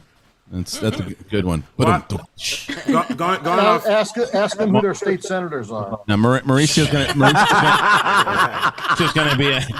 be at the open mic at Starbucks next week, so go and check him out. I was gonna say, going off of Mark's question of do you think we're ever gonna see him collide? I do think personally, I think the CBS All Access and Netflix is going to be very close to merging, like very, very soon. Because I think CBS All Access, nobody's really signing up for that, at least nobody in my circle. And you already see, like, Paramount already does this thing where they throw movies on Netflix, like The Lovebirds and like other Paramount movies, other Viacom properties. So I think that's a very, very close merger that we're going to see. Obviously, DC Universe and HBO Max, I think, is going to collide too. So I think there are going to be streaming services that are eventually going to collide and become like one thing. I just hope it doesn't become like a monopoly where it's only Netflix, only Hulu, only Amazon. I hope that we could keep a nice, diverse range of different streaming services out there. Look at all the studios buying each other, though. Sorry, I'm just saying, inevitability here. You know, Disney bought Fox. As these things get bigger, I think we're going to see some mergings or some picking them off. Disney Plus might buy another streaming service. Blockbuster might buy Netflix. It's going to be crazy. They could have, dude. They could have. I know, $50 million. COVID has changed this playing field as well, because with companies like Disney losing hundreds of millions of dollars a day, these big companies aren't going to be sustainable. I think we're going to see some companies break up again, which is only good for the film industry. Yes. Because this is very much like it was at the end of the 60s, right before The Godfather came out, where we have studios making only huge movies. Speaking of Disney, though, did you guys, and you might have talked about this the other day, but did you guys talk about the re-edited Disney opening videos? I thought you were going to say Rocky IV. Oh, with the Shining theme? No. Yeah, I saw that. So they had all these videos. The initial video was that Disney was reopening, and then there's all these like people that were saying welcome home, and then did all these re-edits to it. And one has the Shining theme to it, and Jurassic Park. My favorite one was actually one it was subtle, and they showed the same people but dubbed over. It was like, stay at home. Yeah, help us. The regular commercial looks like a trailer for a I Am Legend sequel. Yeah, I know. I mean, I'm like, this is making me even want to go once we do have a vaccine. Yeah, who's deciding that that's a good ad strategy, and B, when like the executives that are looking at it going, oh yeah, put that out. Like, who are the ad wizards that came up with this? Seriously, who comes up with that and goes, oh yeah, this is going to go over well? Did you see how bad like just the Imagine video went over from all the celebrities? It's like, dude, don't do that. Don't like, no one wants this thing to open. We understand that you're trying to get your money back because you guys are bleeding money. We understand it, but it's like you can't like, come on back, come get sick. No thanks. I'm good. Well, they just made all their money back because all those people that Splash Mountain's closing, everybody raided the Splash Mountain gift store and is like, hiking up the prices on eBay with like dumb plushies. I doubt that they made all their money back from one day on all that. Dude, go look up those things are like $50 each, and there are people with like 8 grocery bags. $50 each, dude. They're losing millions upon millions of dollars a day. Yes, Kristian, I wasn't actually serious that they made as much money as I would make with Black Widow in theaters. I'm not talking about the movies. I'm talking about the hyperbole stinks, by the way. I'm talking about the actual like Disney like the theme park being closed. That alone is like hemorrhage. They are hemorrhaging the amount of money. So like trying to get people back in there, I get it, but it's like, I don't know, man. This is a really like a stupid ad. And did you see the thing with that theme park in Japan where they're like, you can't scream on the roller coasters? Yeah. Oh yeah, right. Oh, okay. You can go to Baskin Robbins, but you can't look at the ice cream. No, yeah, you can. But they changed, Mark, they changed it though. They didn't bring this out. This was smart. They said you can't scream, but you can shit in your pants. Yeah. Oh, okay. That's good. You can shit in your pants on the way. You gotta read the fine print. You gotta read the fine print. Yeah, and then you, yeah. So, but you can't. Move it. Is there anything else? No, I think that's it. 30 Rock reunion won't be shown in all of the U.S. Filming begins on Uncharted finally. Is that the same type of deal of what they're doing with is that like shooting in places that it's like safe? I think so. Probably. It doesn't say. Just like actor Tom Holland has confirmed that filming has finally begun on the long gestating film adaptation of PlayStation's popular Uncharted video game. He goes into what he'll be playing, but he just had a photograph saying day one on Instagram, day one #Uncharted. So it doesn't say like where they're filming or it's slated for an October 21 release, but that's not gonna happen. What was that other one I wanted to talk to Andreyko about on the notes list there about the that horror film? Got it? Oh, Soska Sisters helm Blindside horror Unseen. Twin horror directors Jen and Sylvia Soska, directors of Rabid and American Mary, are set to write, direct, and produce the film Unseen at Radar Pictures. The feature is based on the audio-only mobile adventure game Blindside that has proven popular with both blind and sighted users. The Soska sisters are currently penning the screenplay for the film in which a Boston couple wake up blind in a terrifying world they cannot recognize. Any thoughts on this, Andreyko or Sabrina or Reilly? It could be great. I mean, blindness is the thing that works in horror films, whether it's Wait Until Dark, the Audrey Hepburn stuff, and and I think that a movie, since this was something that was an existing IP that appeals to blind people as well, they could really do something really interactive when we're allowed back in theaters, because I want to be the sound designer for this movie just based on the description. That sounds like it's going to be the most. Remember how say what you will about A Quiet Place and its logic, but remember being in the theater and no one was texting and it was all sound. they could do something like that with and their point of view is so interesting, and bring on as many women directors as possible. After seeing Old Guard, I don't want a man to direct an action film ever again. I just so I'm excited, and I think these sisters really have a strong point of view, and I think it could be a really fun, legitimately scary movie. Sabrina, is this something that interests you?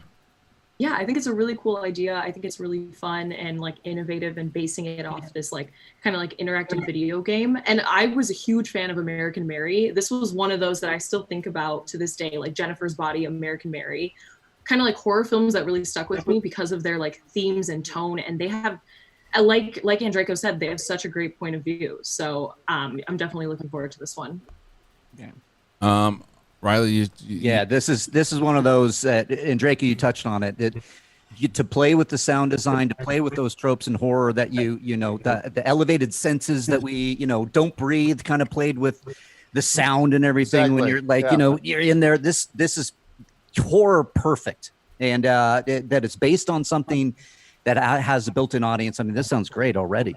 I mean, look at Bird Box. It wasn't even a good movie, but everyone went crazy for it and it went viral with like the challenge and like and all that stuff too. I just think just the crossover for a blind audience and a sighting audience, it could be a really cool thing. If you're in a movie that is both designed for you as a sighted person and a blind person, you're going to have two completely different yet shared experiences. It could be a real groundbreaking movie. All right, so now we're going to get to you guys. Streamlabs.com/The Schmodown. We're here with Sabrina Ramirez and Brett Sheridan, Marc Andreyko, Mark Reilly, RB3, Ben Goddard. Yes, RB3. I do want to say there's over 1,000 people watching in the chat, but only 368 likes. Come on, people. We could do a lot better than that. Let's get to 500. $20. Speaking of Sopranos, Michael Imperioli and Steve Sharipa have a podcast called Talking Sopranos. They discuss each episode and tell behind-the-scenes stories. They have guests from the show and as well hopefully get David Chase one day. Hey, Brett. Hello. So when did that? I wonder if they did that already. Is that what they were promoting when they were on Rogan? Because I know they're Rogan. I think so. Yeah, it's been around for a little bit. I listened to one of them. It's great. Donated $100. Whoa! I want to rock right now. I'm Rob Bass and I came to get down. I'm not internationally known, but I'm known to rock the microphone. Oh. Ooh, thank you. Another Skywalker. You put 100 in the super chat too. Wow. Oh my gosh. Yeah, I was going to shout that out. You put 100 in super chat and in the Streamlabs. So Jeez, thank you so much, Skywalker. So does one of us have to go wash his car now? Yes, you do for sure. I'll do it. They're driving to you, Andreyko. Well, thank you for that. I mean, beyond thank you for that. And we're going to now start, besides that wonderful song, and what a blast from the past that was, we're going to actually read some more comments in here, streamlabs.com/The Schmodown. Anything you want to talk about that we have addressed here today, or some maybe stuff that we haven't addressed today. Remember, this is the way that we keep the crew on. So any donations, very, very helpful and appreciated. So streamlabs.com/The Schmodown. Goddard, let's start with who? Got Matthew Z. Reed. All right, let's do the Matthew Reed talking about the Swag theme song, which will be available very, very soon. Matthew Reed, what's he say? Good to see you, Android. Love you, man. Thank you, sir. Wear that damn mask. Hey, Kristian, I've seen you wear a Michigan State shirt in the past. I'm a lifelong MSU fan and now a current student. Was wondering what your connection is to them. Don't remember any explanation in the past. I'm sure on one of the shows you might have missed it. So the Michigan State, there were I want to tell you it was either Star Wars Celebration or it was B23. It was one of the two. I was there, and there were these two fans that were fans of the Schmodown, and they came up and started talking to me. And well, it was one kid, and he said, my brother is also a really big fan, and oh man, he's going to be so bummed that you and Mark are here. And I was like, take us to him. He's like, really? I was like, yeah. So we went. We walked to the other side of the convention, and we met him and his brother, and it meant a lot to him. So his dad works at Michigan State, so they sent us like a ton of stuff. Shirts and hats and all that kind of stuff, and they did it again not too long ago recently. So that's kind of why I really like the stuff. I'm not necessarily I'm a Florida State guy, so but I wanted to show the love because I liked the shirts, and the guys were really they were really nice. So that's how it goes. Next one. ZCM Zombie Custom Maps. Is Doomcock running the Schmominati? Yeah, they're really nice. Oops, I don't know what that was. Doom Cup, maybe so. My brother sent this thing. I don't know if I can play this. I don't know what the hell it's going to say, but my brother was telling me my friend at home that I grew up with was convinced that I was Doomcock. And I was like, no, it's not. So I don't know. I don't know. Hopefully this. No, you know what? I'm not gonna play. I don't know what the hell he says in it. But the biggest burner account in history. I know, right? Yeah. But I'm gonna listen to that, and he made like a fake. He made like a fake thing. I'm gonna listen to it, and I'll play it. So anyway, what's next? 156 Impulse. Great job on Backstage yesterday. You can can someone call Andrew and see if he's okay? I'm worried about the man. Conspiracies. Hi, Sabrina. Hi, RB3. Backstage was incredible yesterday. So for those of you who don't know, Andrew Guy and Mike Kalinowski were set to play. We're doing a bunch of pay-per-views coming up, and they're going to be really great. Normally, what we used to do is for live events, you would get one pay-per-view per month if you're at the $10 level on Patreon, and you would just get it, or you can just get it for $4.99. Well, we're going to be not only doing once a month. We're going to be we have a ton coming out. The July 31st, John Roca is facing Ethan Irwin in a number 1 contender match, and on the undercard of that, Lon Harris and Paul Oyama will be facing off against Alonzo Duralde and Whitney Seibold to find out who the winner will play the Pride on the undercard the following week, which will be the undercard for the Kevin Smets versus Chandru title match. Those are 2 back-to-back events. We're also going to be doing it's either a week later or 2 weeks later. From that, we'll also have Dan Murrell defending the title against either Irwin or Roca. Now, Kalinowski and Guy were supposed to be on one of these cards, and Kalinowski or Guy, whoever won, was going to play Ben Bateman. So Andrew came into the show and was very disheveled, and was he's like all of us. I think a lot of things has just cracked him. So if you watch the interview, you'll see what I'm talking about. But nonetheless, he and Sam both agreed to face Kalinowski. And Kalinowski made it seem like he was going to do the same thing. But Kalinowski has decided to play in the tournament, and deciding he does not want to play against Guy. There are no other contenders at the moment. So Guy, because he had committed to the match, will get Ben Bateman in a number 1 contender match. The winner will face whoever the champion is, whether it's Roca, Murrell, or Irwin. So there's a lot. And Sabrina, I got to ask you, because you're really this is riding high. Like your fate here. You could either be in the tournament or not be in the tournament, depending on if one of the Finstock Exchange is the champion, whether that be Murrell or Roca. You will be playing in the tournament. If Ethan Irwin is the champion, you will not be in the tournament. Is it? I mean, obviously you wanted to root for them beforehand, but are you rooting for them even extra hard now for one of them to win the championship? Yeah, I wasn't worried before, and I'm still not worried now. I definitely think one of them will be the champion, so I'm kind of anticipating that I'm going to be in the singles tournament. Andreyko, it was also announced on Backstage yesterday that you will be facing Matt Atchity. Matt Atchity, obviously a very knowledgeable guy, but he has been known in the past to still ask for multiple choice in the 3rd round after 6 seasons of playing in the Schmodown. So, nervous at all playing Atchity? Yes and no. I'm nervous because it's been a while that I played. During this lockdown, I've watched every single Schmodown. Wow. So I feel like since questions are being recirculated, I might know things that I haven't seen. And because ready to rumble. And I've been able to watch people like Matt and like different people that I think I might be up against and analyze and dissect how they play as well. Once again, it's all about the wheel and those last 3 questions. So, Matt might not have the best game strategy, but he also has a deep knowledge. So if I got sports movies and he got something that he liked, all bets are off, which is the fun of the game, because knowledge is not the arbiter of what wins this game. So I'm looking forward to it. And Matt's also a really great guy. So he really is. And Reilly, has also announced that you're going to be facing Video Drew man. So Video Drew and you, that's going to be something, because Video Drew, for eccentric as she is, and how much you don't know what you're going to get from her, she's very knowledgeable. Absolutely knowledgeable. And the first round in past tournaments, You got to watch out. Yourself being one of these people has seen some shocking results, which is also why someone had asked about Stacey Howard, who has been the infamous bracket busters over the years, why she wasn't in it. She just wants to focus on teams at the moment. She doesn't want to play in singles. It's also why she wasn't considered for the potential replacement for Kalinowski. So there were a couple of people. Obviously, Ben Goddard went into great detail as far as why he's not in the tournament, so I must listen to him backstage. But Reilly, Video Drew, what do you think? What are you doing to me, Kristian? What are you doing to me? Video Drew, I was just enjoying myself on Twitter yesterday, and she tweeted at me 87 times. Okay, and they're all memes. Yeah. Right? I couldn't follow.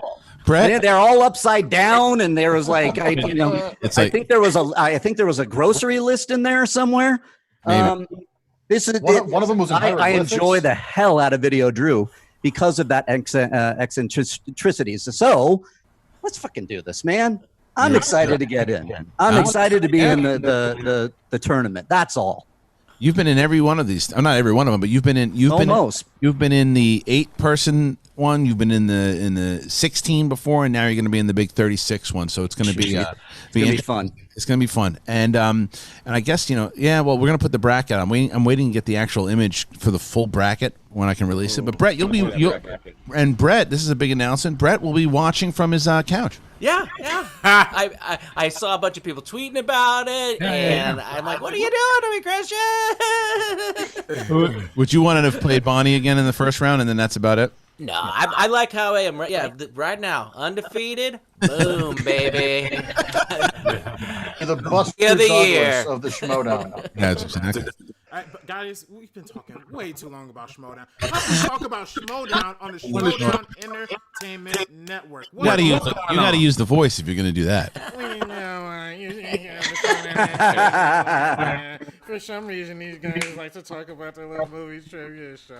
Honestly, it's quite annoying. Honestly, I think I came here to watch 2 hours of content for my own self-enjoyment, not for these people to talk about movie trivia. How disgusting! I love the thing you do with your eye. I'll tell you what, you're going to be doing yourself a disservice if you do not write some kind of short film about this character. Yeah. RB3. Yeah. As a writer, as a Hollywood screenwriter, it's equivalent of Karen. Yeah. More or less. All right, let's get back to the streamlabs.com/Schmodown. The Schmobot is on, ladies and gentlemen, so keep them coming. We got about another 20 minutes or so here with the crew, so keep them coming. Keep them whatever you want to interrupt with, talk about with the Schmobot. Do it. All right, go ahead. Suge Knight 323, Blue Fairy, the Schmominati, Elba, Tiderium, the Schmominati. Who is in the Schmominati, Kristian? Mark, RB3, Brett, Sabrina, Makuga. Who is really running the Schmodown? Yesterday, Guy opened our eyes. The Schmominati runs it all. Never heard of it. Next question. The Dutch Stoner. German police is on a manhunt for a guy who disarmed 4 police officers and stole their weapons.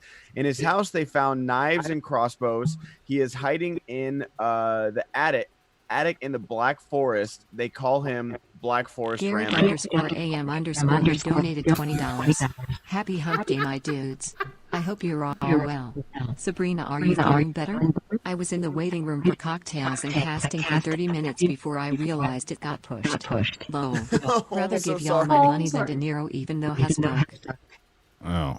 Well, wait, go back to the Dutch Stoner. Is that true? German police is on a manhunt for a guy who disarmed 4 police officers, stole their weapons in the house, and they found knives and crossbows. He's hiding in the forest, in the Black Forest. They call him Black Forest Rambo. I mean, it sounds like it, but like, I didn't know if that was a punchline. I'm not counting anything out. Can we do some research on that, or whoever you're reading out? It's real. We need to get to the bottom of this. Wow, it's real. That's real. Real? Yeah. Shit. What, did he just watch First Blood or something? German police backed by helicopters are hunting a homeless man in the Black Forest who is armed with pistols and a bow and arrows. The manhunt launched on Sunday. His name is Yves Rouche, and he's 31, wearing camouflage gear. He disarmed 4 police officers on Sunday after threatening them with a pistol. The police warning says, and I'm going to do the exclamation points here, beware! This wanted man has several guns! Are they all capped? Oh, It's like all caps, all exclamation points. This guy had to win so bad now. Black Forest Rambo. That's crazy. I'd love if they call him Black Forest Rambo. Yeah, Nice. It's like they're like, let's make a movie about. Well, No. Just dub the original in German. yeah, I know. He doesn't really say it. It's just 9. 9. 9. Snow 9. What's next? It's offensive to my people. Gavin Min. No message other than say how happy I am to see the android on my screen. I hope Mark will be a frequent guest. This crew always makes the day start off great. Hi, Brett. Aloha, and have a great day, everyone. I'm here as many times as they want me. Yes, thank you. It's very nice. Thank you very much. Matthew Z. Reed. Brett, you're a good dad. TikTok is the devil. Those kids who are on there are constantly harassed by paparazzi. In 10 years, we're going to see this take a toll. It's sad, man. I can't agree more. By the way, Schmodown releasing their TikTok pretty soon. So go ahead. Next one. Did you guys see the TikTok that Bateman had to make for the action industry? No, what did he do? What was it? Well, the next time Guy is on, he'll show. Like he showed it. I was on their podcast the other day, and they showed it 3 times. It's the most amazing TikTok dance number you will ever see. All right, looking forward to it. Okay. Shepard, as I grew up with the prequels, I hope Hayden Christensen will be given a chance to shine again in Obi-Wan series or any Star Wars medium. I think he should have appeared in The Rise of Skywalker. By the way, did you guys see, speaking of Rise of Skywalker, and Reilly, I'm sure you've seen this, but some editor re-edited the, I'm sure it's been out for a while, but like the scene at the end when Rey she's got like the Force Ghost behind her. Did you see this? No. Oh my God, dude, it's amazing. Like someone edited it in so well.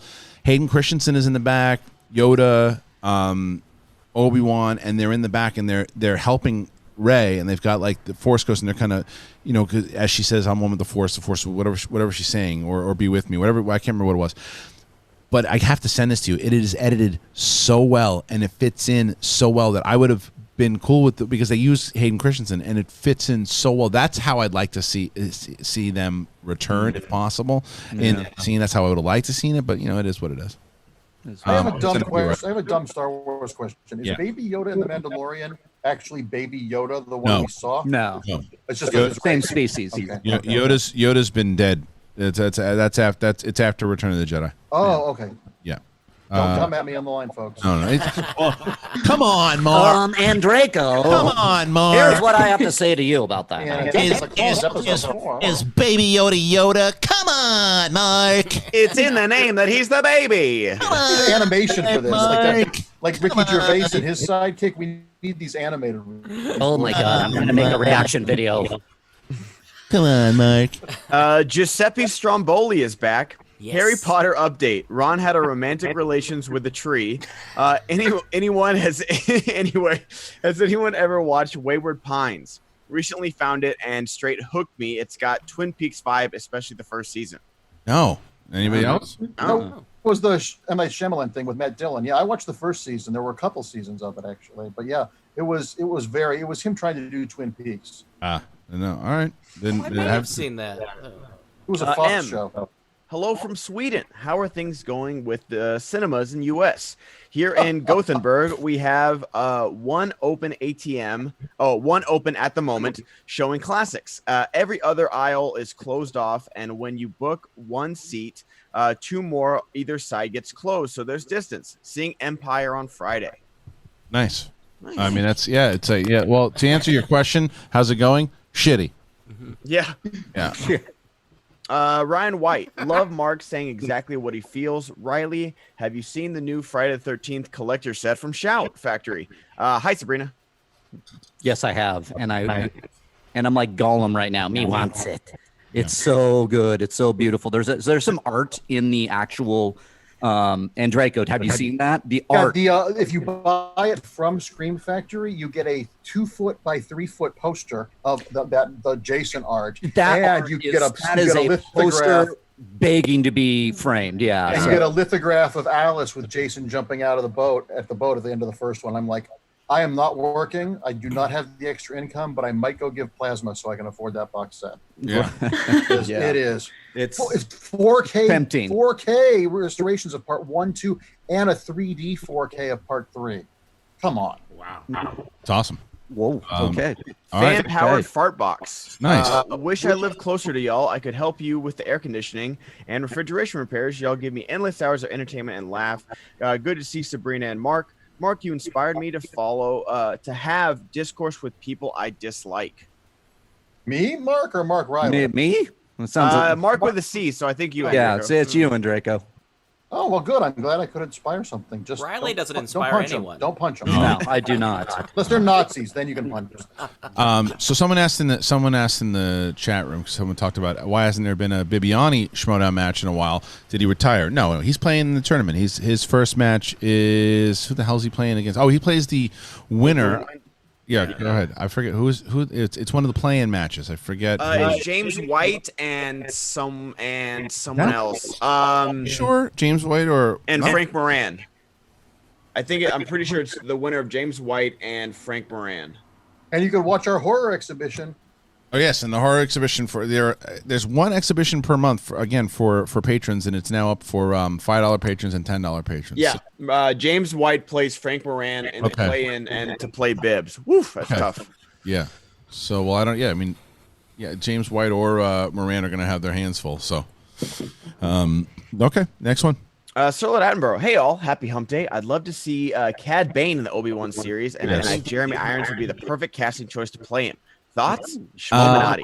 I don't know about Jeremy Irons. I think Jeremy Irons may be a little too old to play. Too old, yeah. It's kind of cool. It's cool, but I mean, Cad Bane in general, love to have him in. I'd like to see Ben Foster play Cad Bane. Yeah, I'll do it. Yeah. 50 Shades of Geek. I'm working on a special video for Ace right now. Drip, drip. Christian, when is his match with Ken coming to YouTube? I can't find it on Twitch anymore. Hey, Andreyko, fancy seeing you here. Today, I believe the Ken and Ace is going up today on YouTube. Every Wednesday, the Star Wars tournament will air until obviously the finale has aired. So this week, just a reminder to everybody that there's no Schmodown matches on Thursday and Friday as normal. They're going to air on Saturday and Sunday. Saturday is going to be the Parker and Chance match, and then Sunday is the Kalinowski and Zipper match, and that will be the last of the second round, I believe. So check it out. All right, next one. Chris the Hammer Thorne, the ending of Palm Springs ruined the entire movie for me. And Chris, I'm not going to read the second part because it's a spoiler for the end of the movie, but he didn't like the ending of the movie. Oh. Spike Spiegel. Mandalorian's 36 Emmy submissions included Pedro Pascal for Best Actor, while Nolte and Waititi were submitted for voiceover. The Golden Globe said Pascal is ineligible because they considered his performance a voice performance. Is it voiceover or not? Most of it is, which they even say as much inside of the. I mean, it depends. Are you going to do it per Are you going to do it for an episode? I mean, if you did it for an episode, I think then you can make an argument because he for the last episode he was very on set. He was on set for most of it, but the majority. Yeah, they had two separate. They talk about this in gallery. They had two separate stunt guys doing majority of his stuff. So it is a majority of his voiceover. So I can't really argue. Does anybody else have an argument against it here? Not really. No.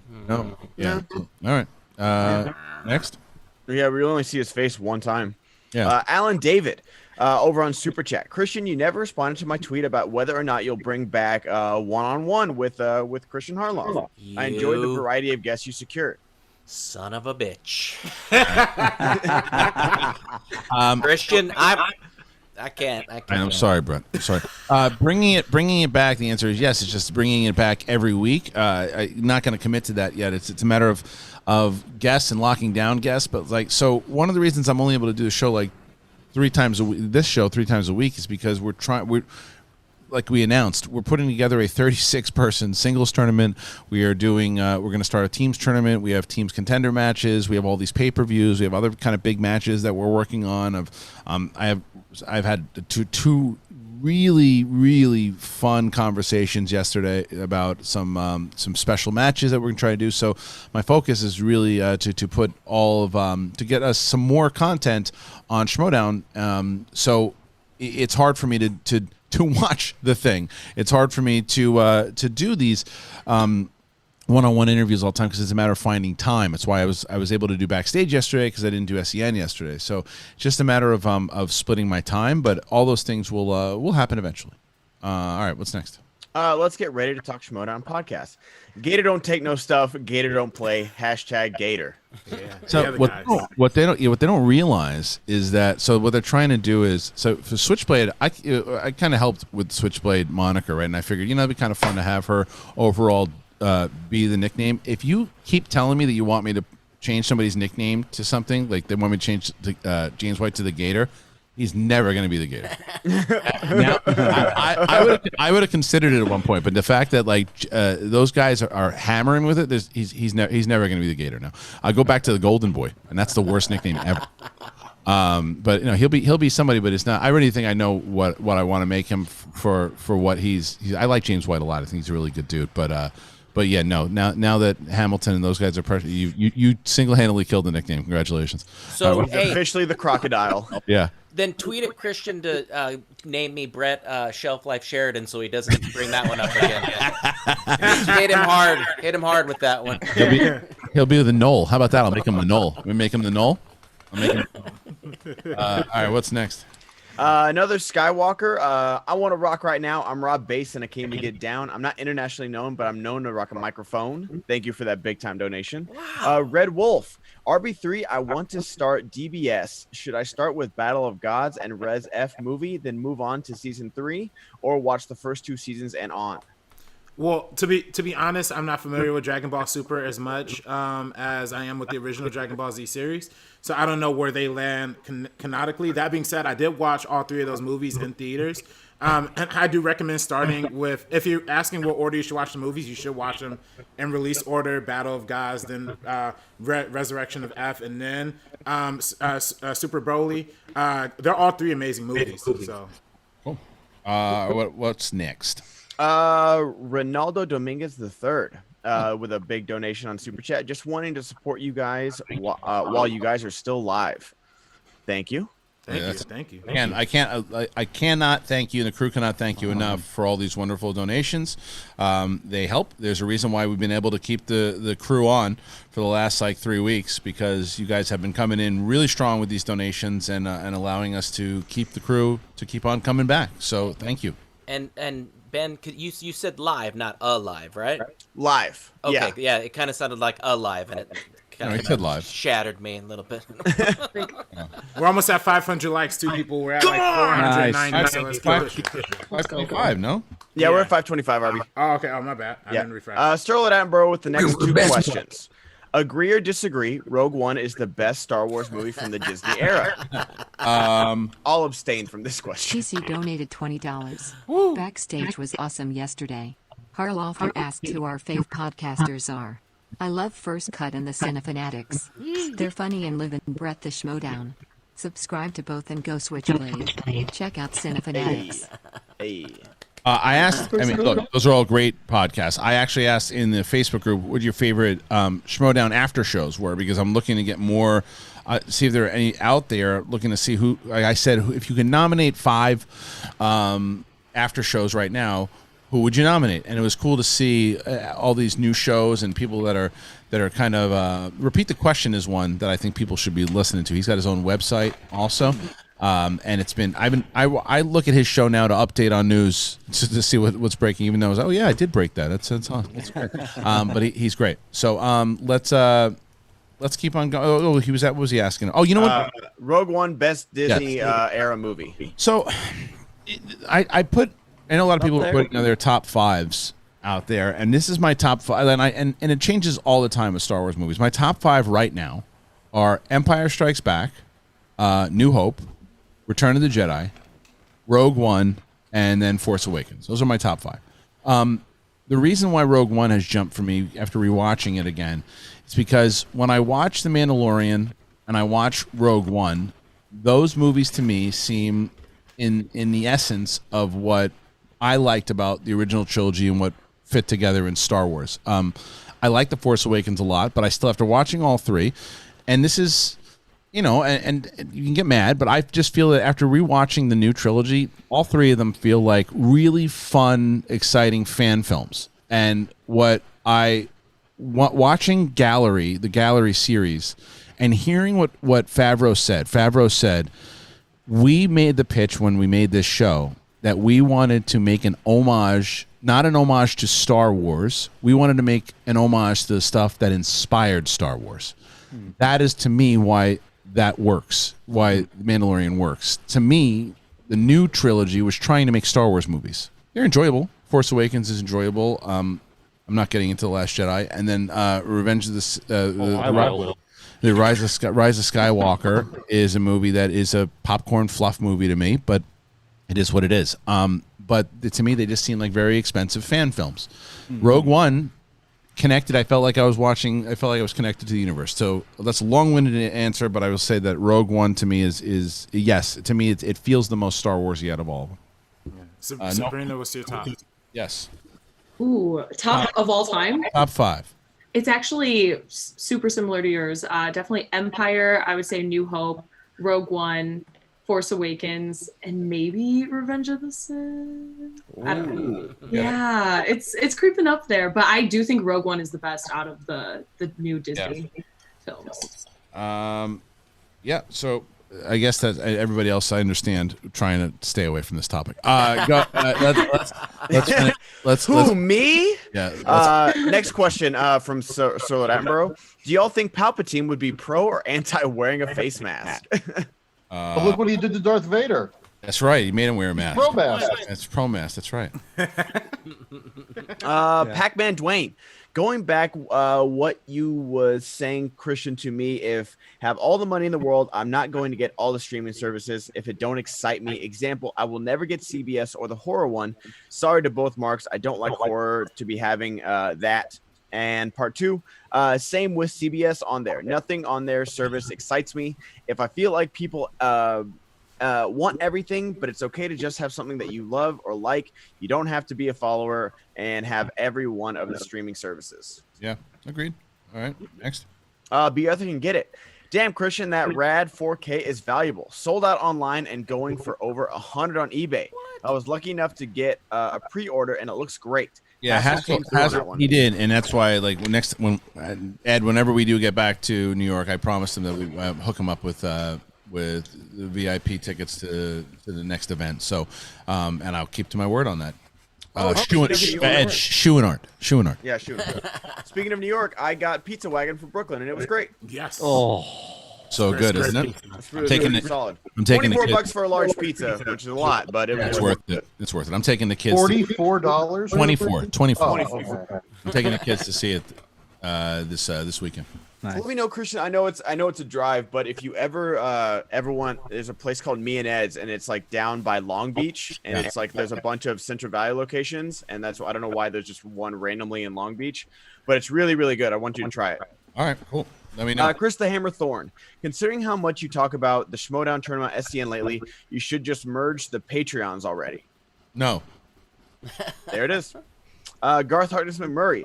Every time Marc Andreyko talks about upcoming projects and NDAs, I keep my fingers crossed that we'll see a movie based on the Torso comics by Mark and Brian Michael Bendis.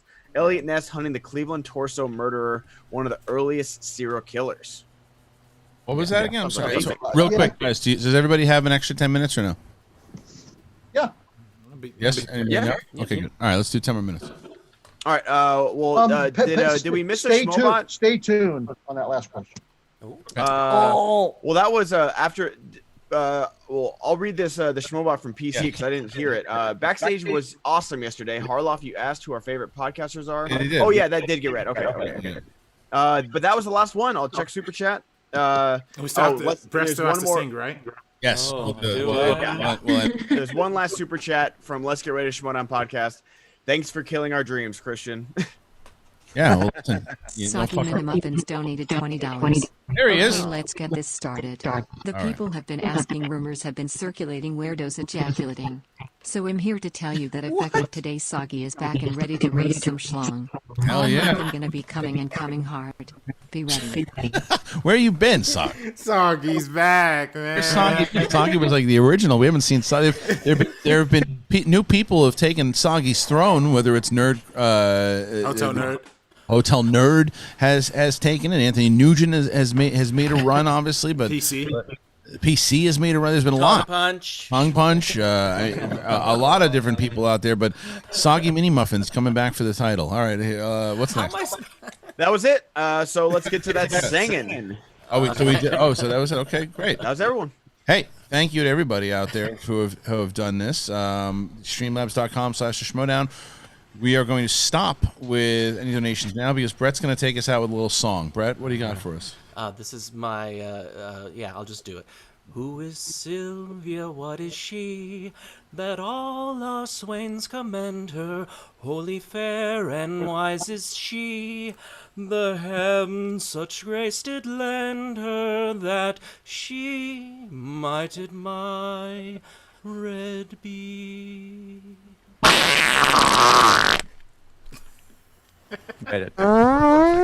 Beautiful. Oh, God, that was I'll beautiful. stay quiet. The voice is getting a little old. All right, listen. I want to thank all you humps out there. So thank you very much to Marc Andreyko for joining us here today. Thank you, Marc. Thanks for really having appreciate it. RB3 as always for helping us get this together. Sabrina Ramirez. Thank you. Brett Sheridan, Ben Goddard, Mark, the Yodiest of Reillys. Thank you, everybody. Thank you for donating here today and keeping us alive. So appreciate it. We're going to be doing a lot of cool things. So make sure you look at the link in the description. Also, don't forget about Bulletproof. Get that coffee. Get that coffee. Click on the link. Buy yourself some of that coffee. It's amazing. I just got some. I can clean this whole office by myself now because I'm Bulletproof. Thank you. Appreciate it. See you tomorrow. Tomorrow's going to be Brett and I. Cruise off tomorrow because we got to try to rebuild this whole thing, and RB3 has got some stuff to do. So it'll be just Brett and I, and then I'll be back on Friday. So peace out, Mother Fs. See you next time.